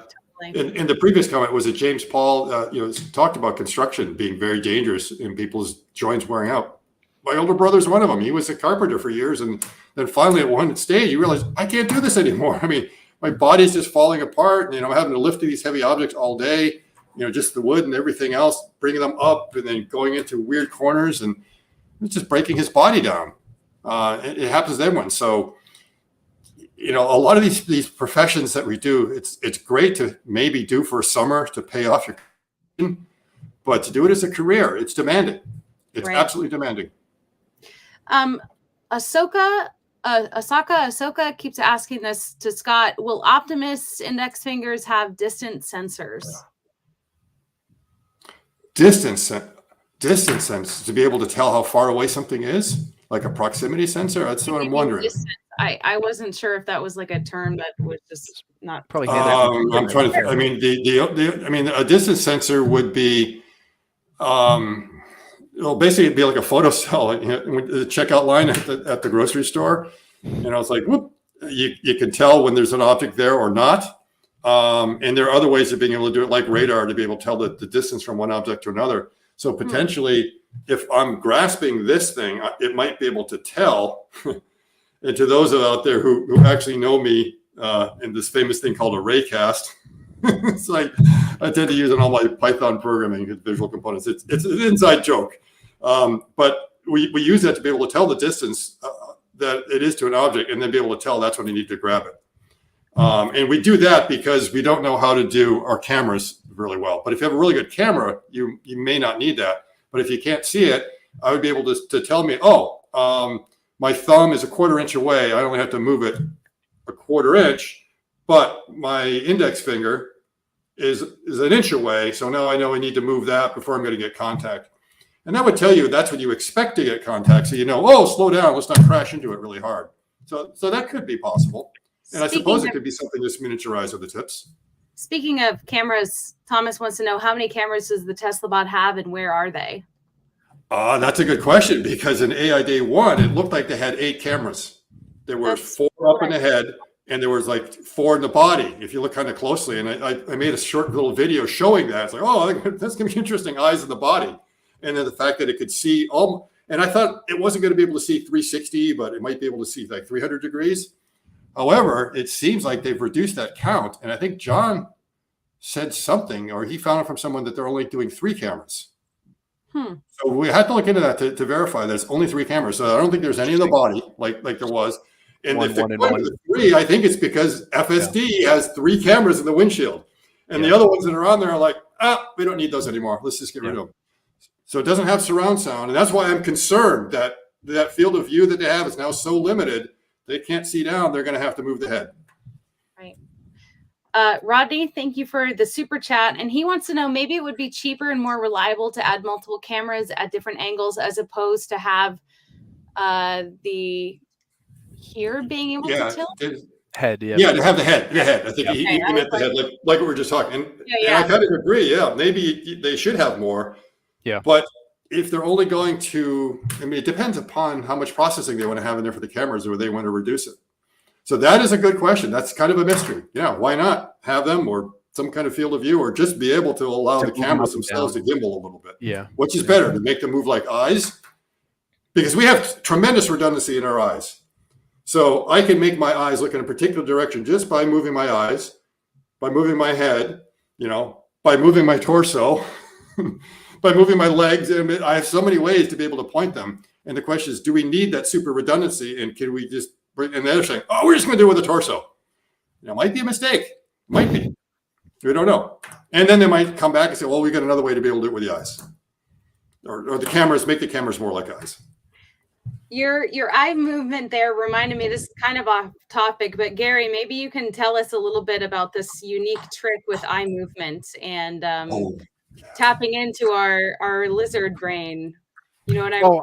Yeah, I mean, there's some stuff we pulled from Andrew Huberman, but being able to trick dopaminergic pathways through rapid eye movement and things like that, get you maybe more ready for some kind of action through lateral rapid eye movement, and that's that's great, but they're neurotransmitter based, right? If you're a computer, you don't necessarily need neurotransmitters because you got all your transmitters and stuff is done through that Dojo computer, right? So I just meant letting people know what we can do. What does it mean if you're moving, why would you move your eyes back and forth really quickly? What are you simulating? Right, like a lizard brain, it's almost like getting ready for preparedness of predation, right? You're looking around, trying to trick your brain and saying, hey, is there a predator over there? Is there a predator over there? Is there something coming after me? Right, exactly. You're prepping your brain to say, okay, I need to be prepared to learn now. I need to be in that kind of more plastic state. And so if you're looking to, improve focus or maybe change some of your focus behaviors when you're going to learn something, Andrew Huberman's got a great podcast on this, but it's basically a way to signal to your brain, hey, I need to be prepared for something. I need to be in a state to learn something. And if you do that enough times, you can start to rebuild some kind of new pattern. It's pretty crazy. Yeah, it's tapping into that primal brain. So should I do that before my wisdom tooth surgery this Wednesday or not? Oh, I don't know. I think you don't want to learn about that. Learn about that. Yeah, exactly. That's you want to forget that. Yeah. I've been Googling. I have been learning about it. Yes, the extraction. No, we're just talking about the surgery itself. That's not something we want to remember. Yeah. Right. For those. No, it's not that bad. For those that don't know, Ellie's crazy, and she's going to do her wisdom teeth surgery with no pain or gas or anything like that. She's just going to go for it. I'm just going to get like the numbing with the injection. Okay, it's the lower or upper? It's the lower. It's the lower. Right. Okay. I guess it's number 32 if you're in it, if you know what that means. Can you live stream it so we can see the reaction? Can I live stream it? Oh my God. She's going to look like a chipmunk afterwards. We all know that, I'm just wondering, I'm like trying to take a bet with myself. Am I going to edit that day or not? How bad am I going to feel? I don't know. The video would be hilarious if you use the my advice is do not move your jaw for a couple of days. I mean, if you need to talk, just do a little bit. No straws, and make sure it. Otherwise, you run the risk of a dry socket, and that's nasty. So just. If there's a lot of editing you need to do that day, do it. But don't do the voiceovers. Let the voiceovers can do another day. Script writing, you can do another day. Why, Ellie? Why? Now, okay, I made this announcement on John's channel. I'm going to make the announcement on your channel about a couple of conferences. I think are you going to both of them, or are you just going to one of them? I'm still working on both of them. So. You're still working. You don't want. Okay, because you're going to be in Gary's. No, not Gary. I don't have confirmation. I don't have complete. You don't have confirmation. Okay. I won't let that out of the bag yet. I do want to say thank you for these super chats because that is very kind of you, Thomas and Beryl as well. Thank you guys. I'm glad people are enjoying this conversation. Let's see. We have a lot of comments coming in. Night eyes sky. I need a bot to clean my house and laundry. Right? Goes back to dexterity, right? It's like it's not quite yet. It'll maybe it's gonna be a while still. It's gonna be a while. It's not there for a while. What about this? Can you teach Optimus to make margaritas? That should be high on the priority list. That should be probably, yeah. I don't. There's not much dexterity there. This is interesting. Triple Air Goddess says, what kind of hearing do they have? Human sounds only, or can they hear frequency humans can't? I mean, come on, you I have guys. no idea. Know all the answers. I'm just kidding. The human Oh, range I mean, is so I'm- wide. It could be yeah. 20 to Yeah. 20,000 hertz, depending. I mean, humans are really adaptable in the hearing frequencies, but I have no idea if there'd be hearing sensors even within the Optimus. I don't know.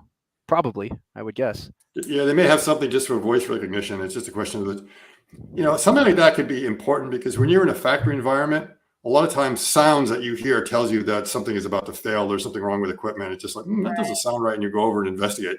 So you want to have something like that in Optimus. And making it superhuman wouldn't be bad because sometimes there are some really high frequency things that you don't pick up on that is already telling you that something is about to go bad.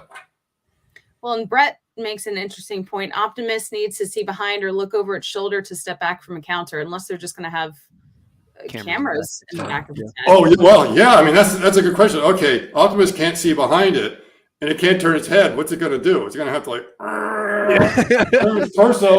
Oh, I can't see it, so it's going to shuffle its feet. Isn't it easier just to put cameras behind? It'd probably be cheaper and easier. Yeah. I mean, as far as how you would handle that, it'd probably be much faster to have some kind of computer vision system that can see behind it. Yeah. Why not? Otherwise, you're going to have to. And even then, the human head only turns so much. Yep. You need to have like the torso to see a little bit more to see behind yourself. Yeah. Unless you're the exorcist. Yeah, or an owl. Yeah, or an owl. Yeah. Oh, man. Do we know if they did take out the voice box? I thought that was what someone said. I think so. I think they, for this current version, they got rid of it. Yeah. There's probably no need for it. Again, because does it really matter? Is it a part you need to put in? It's going to consume power, all this other stuff. Only if feedback is extremely important to its operation. Yep. Let's see. So someone says maybe it will have lidar. No. Tesla tends to, they'll probably go with cameras. I think they'd rather have more cameras than lidar. They'll stay with cameras. Yeah. I mean, there already are sort of virtual techniques for doing that. What are they called? The nurse. They do the neural radiance fields. That's sort of another way of being able to do it without having to rely on lidar. You don't need, in some ways, lidar might be able to scan a scene really quickly, but it's power intensive. It's big and bulky. I know they're coming in with these smaller sensors for it, but I just think from a power requirement, you don't need it. Might as well use cameras. Yeah. Now that you guys have had a little bit of time to kind of digest, AI Day, what is your, biggest question moving forward? Because we're kind of, we're speculating a lot here, but what is the one that you care most about to get answered? Can I get a tour? That's my question. Well, it's not. You should apply. They're recruiting. You would be so great working there. That's the point of the event. I think you have to be under 35 to apply for a job there. So I don't know. It's tempting as it would be, yes. So no, it would really. It'd be interesting to get an idea of, again, how they plan on teaching it. I think that's the biggest thing, because that's sort of what I've been doing for a long time, is figuring out what's the best way to teach a robot. I know how to teach the industrial robots. I will say I know how not to teach them and ways I would prefer it to be done. And it would be interesting to see what they are already cooking up in the kitchen for that, what they've been doing in their simulated environments to help with that. I think that's going to be fascinating, and I'd love to sit in a room, be a fly in a wall and listen to the engineering meetings where they throw these ideas around. Let's try this, let's try that, and just to sort of see how the whole design process is being done. Yeah.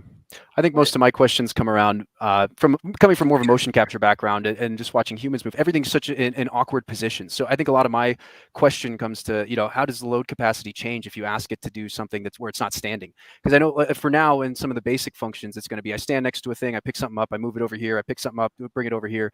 But most of the human environments are not in a standing, set position. A lot of the things, if we start to move it out of a factory, might require some really interesting bent positions at the hip or bent positions where their arms got to be torqued more. So how does the load capacity change, and how do they plan for that once you ask it to do things that are outside of a controlled factory setting? Yeah. What'd you say about the toes? Gary, Oh yeah, like so toes yeah. are an interesting one. We talked a lot about like why would you need toes on a humanoid robot, or do you need toes for a humanoid robot? Because right now it's like a nice flat surface. But if you look at all the testing, it's because it's done on a flat surface. It's in the factory, which is a controlled floor. It's in the office area, which is in a controlled floor. So it's like, why did we have toes? Why did hominids have toes? Why do even more current primates have toes? I mean, to an extent, some primates use it for grasping, but for us, I think it's more about evolved over unstable surfaces. Whereas, on a concrete walkway, it'll do fine. But don't ask it to go on a cylindrical surface, a log, or something like that, where the toes really come into play about grasping around some kind of cylindrical object.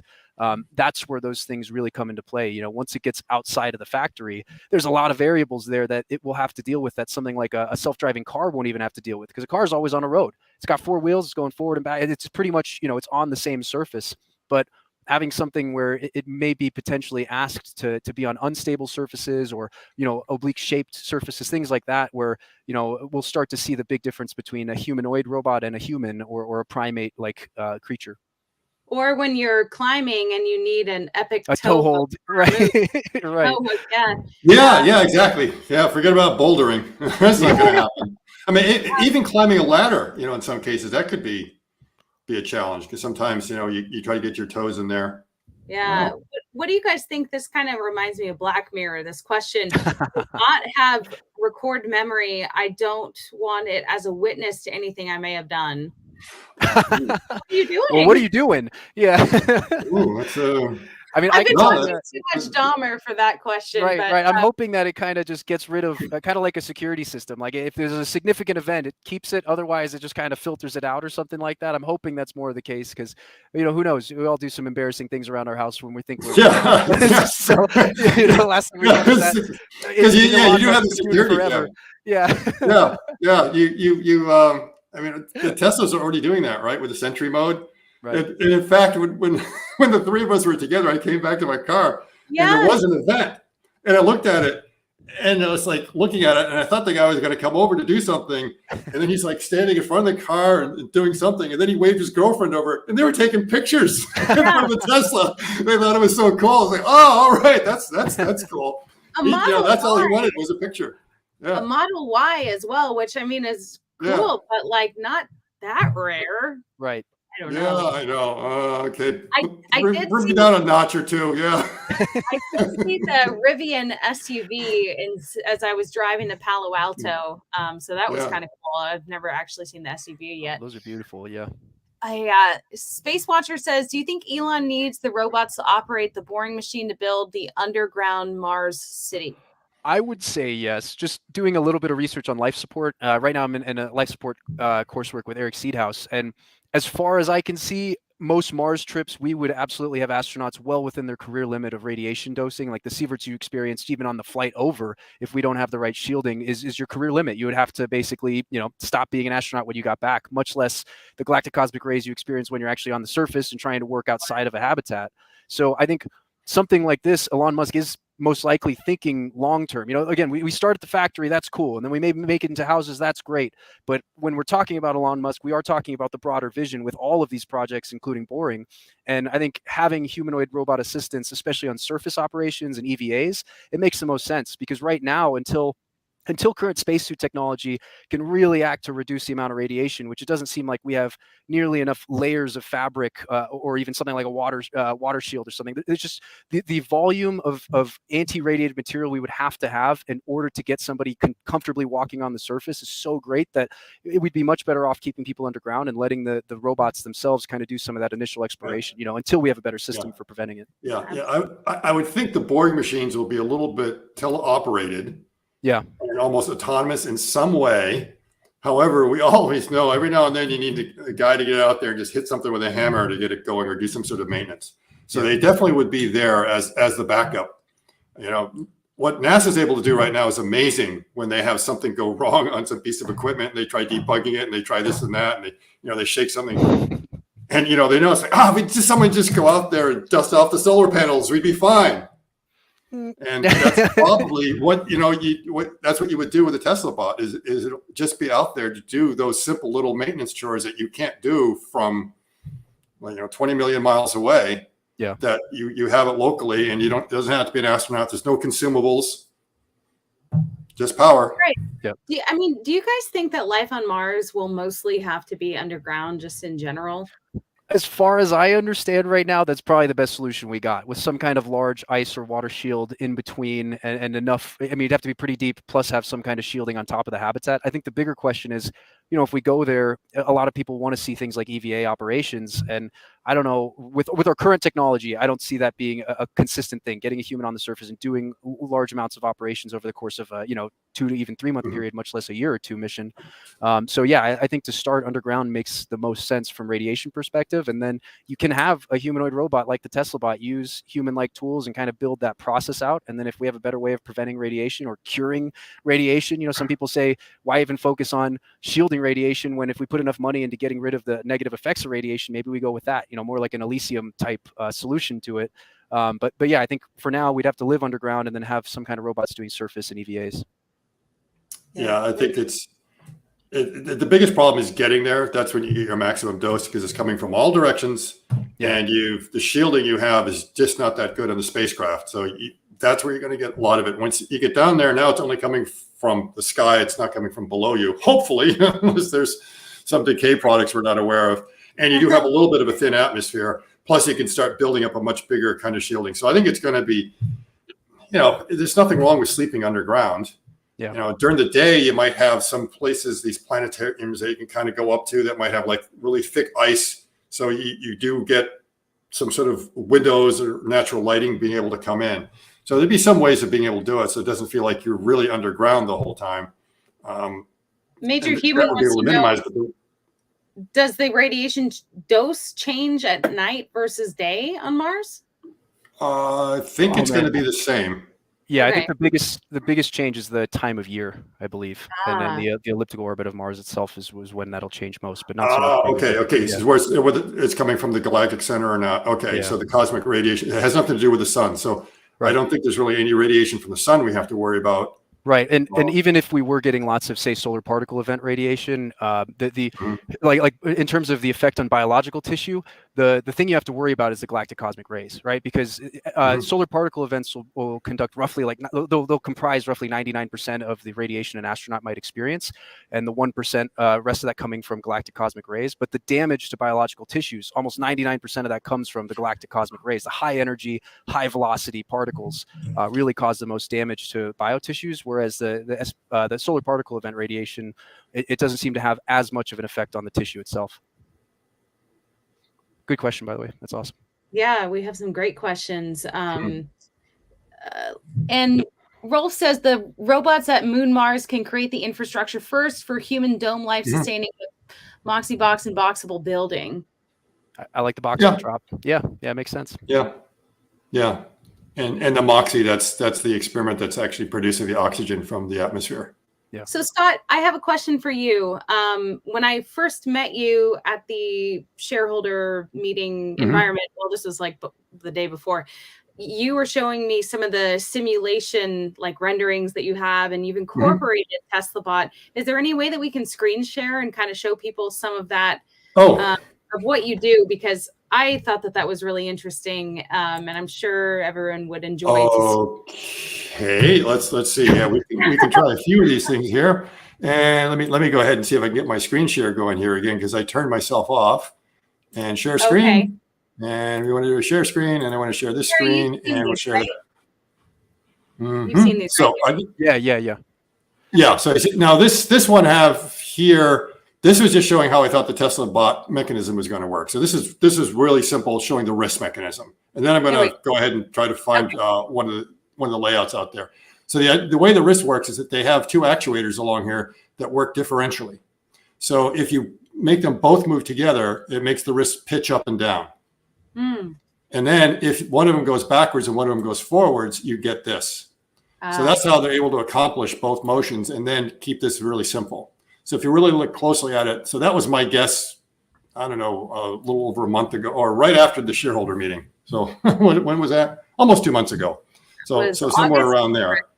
August 4th. Yeah. So that was August 4th. Now, to look at, I'm trying to think what's going to be the best way to do this. If I can go ahead and find my demos here. Let me see. Here, As I'll we're take us talking, out of yeah. there So while you do that. yeah, go ahead while I try to look for something. Yeah, I wasn't actually expecting anyone to want to see that, but that's great. I'm All right, happy. Gary.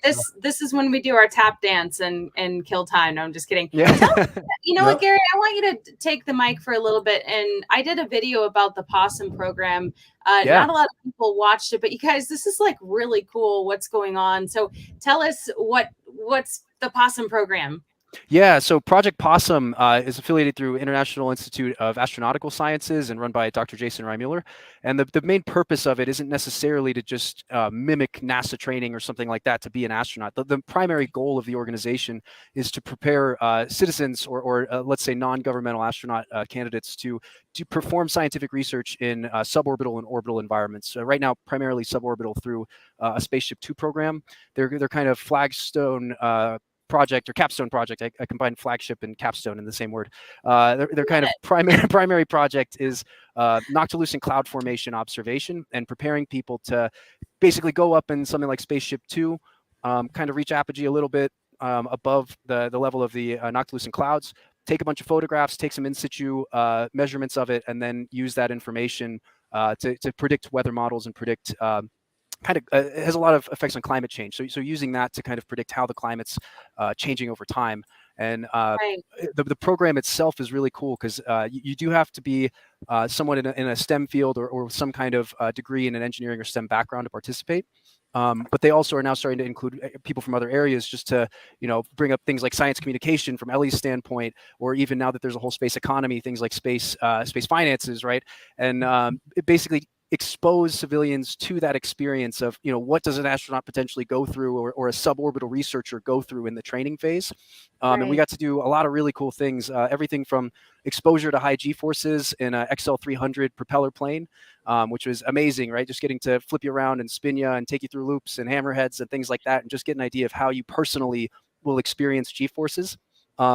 And then we also did some stuff in a hypoxia chamber, which is getting used to kind of your symptoms of hypoxia. If there is something like a rapid cabin depressurization and you lose pressure, you lose oxygen really quickly, what's your body going to do, and what are the symptoms? Because the symptoms are so unique to every person, right? So you didn't have very many symptoms. I didn't. So I had a little bit of tunnel vision and a kind of warm feeling in my nose. But what was crazy is, we were about 20,000 feet in altitude in the chamber, and I felt pretty fine, right? But I looked down at my my O2 meter, and all of a sudden I'm at 69% blood oxygen level, which is considered like, that's critical, right? Too much lower than that, we're actually getting to maybe pass out or have some pretty severe symptoms. So it really sneaks up on you, and getting that experience, you figure out how your body responds, so you can keep an eye out for that in the event that thing happens. Wow. And then my favorite part was putting on the suit, getting to don and doff the IVA suit, and kind of getting an idea of what it's like. You're being a motion capture nerd and getting to move around in this pressurized suit where you're like the Michelin Man and trying to, actually go through some tasks that you might have to perform when you're in a ship was amazing. So I think the Project Possum program in general is doing a really good job of exposing citizens to that whole process. And that was just the first class. I mean, they've got right now I'm also doing their life support class with Eric Seedhouse, and they've got tons of other operational training like EVA operations and emergency egress in water through Survival Systems USA. So it's a great program for just getting exposure to those processes. And I believe now we're candidates for the suborbital flights once they start launching with Spaceship Two. Oh my gosh, that's so cool. And talk about, you wore the space suit. And so we think about, humans. There's a reason why we want Teslabot to be able to build our colony on Mars, right? I mean, it's not just for the radiation aspect, but it's also so hard to navigate, for example, right? In a space, maybe talk about, it's just not the same trying to move around and dexterity in one of those. Yeah, I mean, pressure is a big problem, right? And I think it's one of those things where we need to maintain our comfy, comfort box, if you will, of pressure that we get to experience here at Earth and at that 1G environment. The suit I wore will be a little bit different than the EVA. The suit I had worn was for something called an IVA. So just you're in a suit, you sit in a chair, you plug in, and it pressurizes up. And most of the dexterity is upper limb and being able to reach for your controls. Like if there's an emergency, you need to reach something and the controls are on the ceiling, you learn really quickly that you're not going to be able to access those controls very well. But I think solving for pressure for spacesuits is really the big next part, right? It's so important, but it also takes up a lot of volume, and that volume is really restrictive in your movement. So doing things like if you're on Mars trying to chip away at some rocks, or you drop something on the ground and being able to pick it up really easily, you feel extremely restricted. So Right. I think if we can solve for pressure and we can reduce the total volume of the internal pressure bladder, then we make our suits a lot more mobile. And I know there's some folks at North Dakota doing some really interesting work, as well as Paragon and Final Frontier. But I think that's kind of the next part, because it totally changed. I mean, everything from your helmet wanting to lift off your head and then being able to see over your helmet line. The gloves, once it feels great once you wear them, but then the second they start expanding with air, your glove could be all the way out here from your finger, depending on how large your hands are. So you go to press a button, or like we did a thing where we were throwing a ball or a water bottle to somebody, you kind of don't really have a great idea of where your hand is. Going back to that distance measurement or the proprioception, it's really hard to figure out where your hand is in space if you're relying only on vision, because it's really tricky, right? It's like, oh, my glove's out here, I should be able to just reach for that thing if I'm using my eyes. But if I'm using, my proprioception and feeling where I'm at, it's like, no, I'm nowhere near that object, I'm going to drop it. So it's quite an experience, and figuring out how we can solve for pressure is really, I think, a big next step. And that's an episode itself, proprioception. Right. Yeah, absolutely. I see that you have something ready to show us, Yes. Scott. So the idea was, like, what would be some of the first applications in the factory of Teslabot? So you have your standard industrial robots over here. Yeah. And this is what I call the low-hanging fruit. And Elon said that. Remember, he was asked, he said, it will be for loading the parts into our conventional robot welding cells. And this is like a robotic welding cell, where you have some parts over here. And think about what we saw in AI Day. It was going over and it was picking up a part out of a bin. And the parts, of course, are going to be indexed as you go through. They're not always going to be the same location. They're going to change a little bit. So you have to find the part, be able to pick it up. You don't have to pick it up with precision. All you have to do is drop it off over here in the right place, because when you drop it off, there are going to be guide points that are just going to make it kind of fall into the right location. So you just have to be kind of close, and you drop the other one, and the fixtures and clamps will close. So you go over, you drop in a few parts in the correct order, in the correct location. And then when you're all done, you just kind of hit the go button, the clamps close, and then you hit the go button that you're outside in the safe area. It indexes, and it just does that all day. Very easy to do. Did you make this all by yourself, Scott? A lot of my colleagues have made this. So I took a simulation that was put together by others. So, I mean, it's all a group effort. These robots had been modeled years ago and are sitting in our library. The safety fencing, someone modeled that. We had the conveyors. Once you have all those assets in your library, you can throw a simulation like this together in a day. And then the Teslabot, was just taking a human model we already had, like changing the skin, make it look like a Teslabot, and run around and show this concept. Like, this looks obviously cool, but why is this so useful? The simulation, or what Teslabot's doing? No, the simulation of it. Okay, the simulation is that a lot of times this is a brand new part and someone's coming up with an idea. I was like, okay, how do we propose to manufacture this thing? And they're looking at all the different steps, and they start breaking down what all the operations are. And if you look at this, you'll see that we have two robots that look like they're doing the same operations. Well, why is that? Well, it's because in order for one robot to do all the operations, it would take too much time.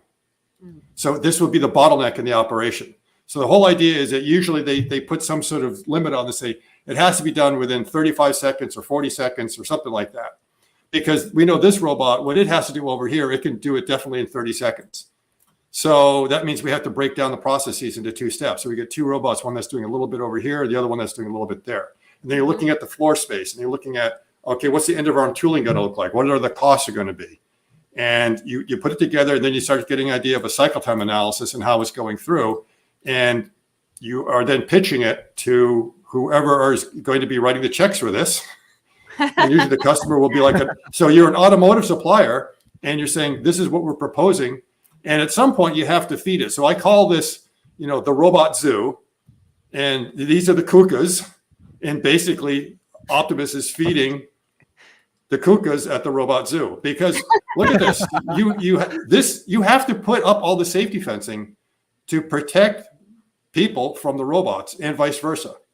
So it's like a zoo, and it's like there's lions in the cages, and now you've got to feed the lions. How do you feed the lions? Well, you have this little chute that you kind of like let the food slide through, and then you get away, and you rotate it around and you do it.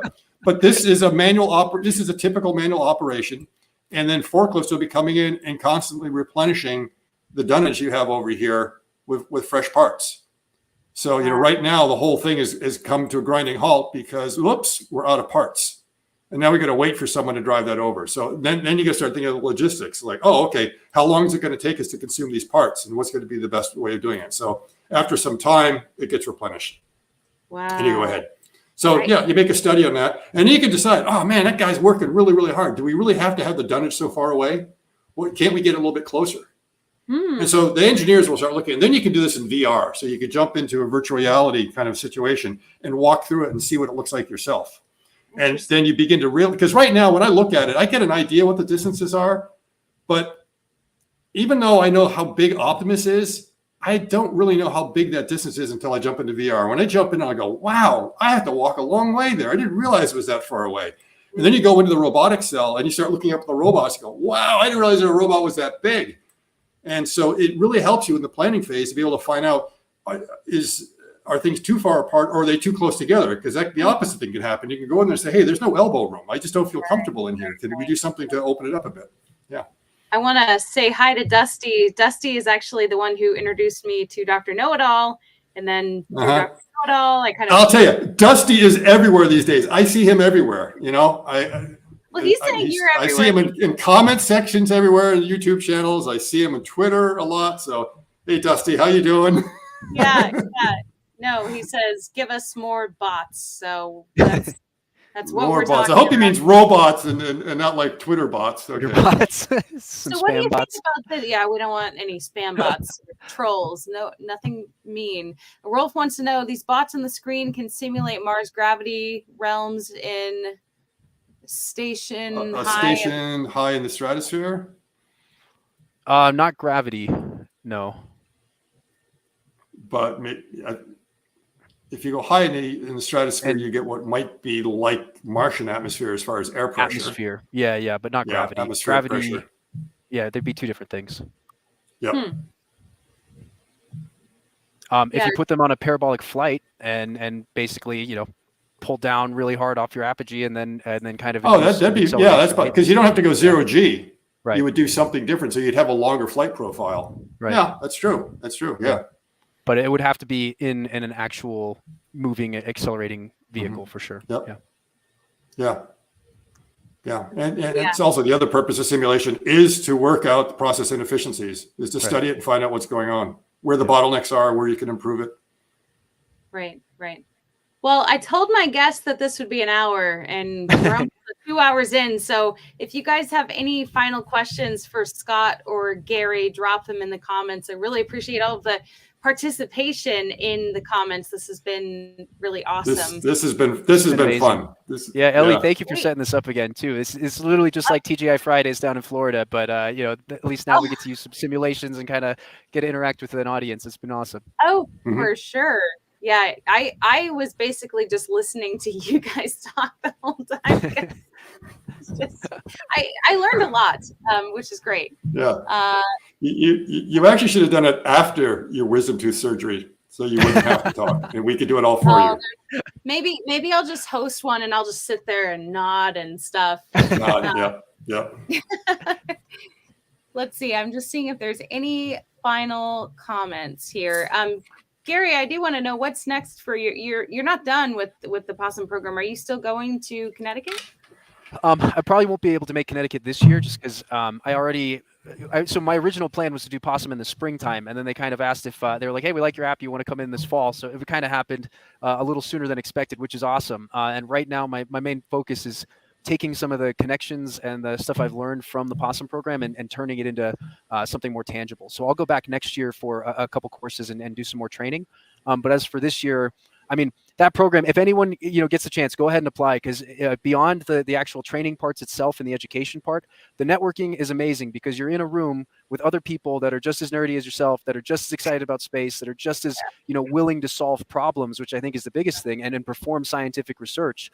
The whole program is based to kind of take some of the civilian applications of space away from just being joyrides for billionaires, as Dr. Reimüller would say, and make it more about the actual scientific research and the engineering components that go into those environments. So right now I'm working with one of my crewmates on a habitat in Nigeria, and we're working on an analog program to establish in Nigeria using some of the components from the ESA and Polish analog missions, primarily setting up things like a lab for human performance and team dynamics as they relate to task productivity in constrained environments.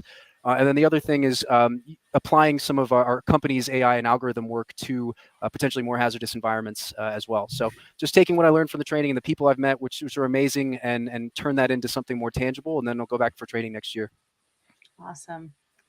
We do have a couple questions. Steve wants to know, and I think this is for Scott, what software are you modeling that process with? Visual Components. Just visualcomponents.com. You'll find all the information you want right there. That's the premium version. We just call it Visual Components. Okay. Someone says they saw the, oh, John said, Ellie, we saw you wander out in the middle of the presentation. What was that about? I was like, no, I didn't get up. I thought about getting up with my cat here. No, they mean at the Tesla presentation. Oh, I had like 7 people text me. They're like, what? Like, you just got up. Why are you leaving? I had to go to the bathroom. But I did not leave. There were actually projectors outside, so you could watch either inside or outside. And so I did not leave, but yeah, that was really cool. I went to the stream and I got to the exact moment where, you know, it was as speakers were transitioning. So a bunch of us got up to do whatever. Maybe they were getting more of that lobster macaroni and cheese. I don't know. It was there's a lot going on there. But yeah, that's why I got up during the middle of the presentation. I'm sorry. It was a long presentation and I had to go to the bathroom. So yeah, that's my spiel there. Let's see. I think there was one other question. Okay, James wants to know, how do you predict battery swap technology versus having to sideline a bot while it charges will factor into Tesla's plans? Do you think the bots will be able to hard tether to continuous power? Oof. Yeah, I'm not sure. They didn't really show the charging. That would be interesting. I think it could charge up quick enough because it's not that big a battery. Right. Right. And battery swap is just going to make it more complex. Yeah. Right now, then again, we're not talking about like the battery modules in a Tesla, so there may be some possibility of that. And then the other is being tethered. Yeah, why not? I think, you know, when you're supercharging your Tesla, you can be in it and operating everything. And I think in a sense, you're getting the juice coming from the supercharger, not from your batteries. Yeah. So I think one thing for, manufacturing and factory operations, the tether does add a level of complexity in moving, mobility, just being able to move freely throughout a warehouse and a whole complex, especially when you have humans walking around. I think it becomes a hazard. But once you get to a station, it may be you get to a station, you're going to be there for 8 hours. Just go ahead and plug something in the back and Well, these are going to be like Avatar. They're going to have these little tails that kind of go over and plug into things. Who knows? Can I plug into a Teslabot? I was joking about the tail the other day. Maybe it's actually a good idea, I do have another question. We do have still a significant number of people on. I want to know from you guys, should I do more live streams like this? I'm thinking that I should. I mean, I'm full-time now and I've done a handful of live streams in the past, but I think they're fun. I just want to know, do you guys enjoy them? Do you kind of like doing 2 things at once and maybe having this on in the background? Would you watch more of these? Because I'm more than happy to do them and have more guests on and get great minds on the Ellie in Space show. So yeah, okay, I'm seeing some yeses. More, yes, please. We have a nice crowd. Where can I follow Scott Walter? Scott, where can we find you? Oh, what on Twitter? Going Ballistic 5? I think, yeah, Going Ballistic. Okay. Gary. So, and I think it's in your invite. The Twitter from Ellie, you'll find it in the invite. Going Ballistic, and also Gary is Astro Gary. Yes. Just Astro Gary. Yeah. Just Astro Gary 2204 on Twitter. I have been avoiding Twitter for as long as possible. So Scott and Ellie, thank you for dragging me into the Twitter sphere here. You're gonna get in. And then I post a fair amount on Instagram just to keep a lot of videos going and a lot of content out that way on trainstation.gary. Yeah. Okay. And then Triple Air Goddess wants to know, Scott, do you have a YouTube? Yeah, it's like going ballistic motion because there already was a going ballistic out there, so I had to add a little bit more. And it's not a very serious YouTube channel, but I do throw a few things out there every now and then just to show my concept. So there's some videos as short as like 4 seconds and some a minute or two, and then some full self-driving ones where I drone on for a while. So yeah, but it's just something I as a place for me to be able to put content when I need to share some thoughts and ideas. Awesome. Well, I'll link your guys' socials and where to find you in the description too. But thank you guys so much. It sounds like a lot of you had fun. You enjoyed this conversation. Maybe you learned something. So we just really appreciate it. And I have to admit, I'm still in shock and on cloud nine that I met Elon Musk. Talked to him, and yeah, he had like literally just told someone no to pictures, and then I'm like, here's a bot, and he's like, oh, okay. Okay, wow. My level. But the craziest thing is, like, I had no ticket to AI Day, and I just had this gut feeling. I'm like, if you don't just show up, you're not really trying. Because guess what? If you show up to things, right? I went to Florida for SLS. That was scrubbed, but I met you guys, right? And I spent all this time with you. Well, and you saw a launch, right? Yeah, you saw launch. Yeah, there. Yeah, we saw that one over there, huh? Yeah. So, I guess just for all of you listening in your own life, just I think showing up is like half of the battle, right? And so I just knew, like, I don't know what's going to happen, and it could just be a total bust, but I'm going to go, and boy, wow. It's crazy. So yeah, well, thanks for having us on, Ellie. This was fun. This was really a lot of fun. So I appreciate you putting this together. It was a lot of fun for me too. And Gary, always fun. Every time. Fun Yeah, I was say Scott and I are having these like 5-hour-long calls anyways about this stuff. So it was great. Might as well broadcast it. Right? You under exaggerate. I think it was actually 6 hours. There was one, yeah. Suddenly we realized, like, oh, we're getting hungry. I'm looking, hey, it turned dark. When did that happen? I love that. Well, okay, we'll do this again very soon. Yep. Yeah, okay. Absolutely. Anytime. And, thanks for everyone joining. Gary, look forward to seeing you soon. And Ellie, I look forward to it. Yep. All right. Okay. Good luck with the surgery. Yes. Yeah. That's on Wednesday, so I have a couple more days to be anxious about it. I'll send you all kinds of advice. If you get any issues, I'll let you know. I've been through dry socket and a few other things, but hopefully you don't have to go through that. Make sure you post chipmunk pictures afterwards too, so we can all see. Yes, we want to see those. I'll do a quick live stream. No, I won't. All right. Well, all right, thanks, guys. Happy Sunday. Thank you, guys. Yeah. We'll see you soon.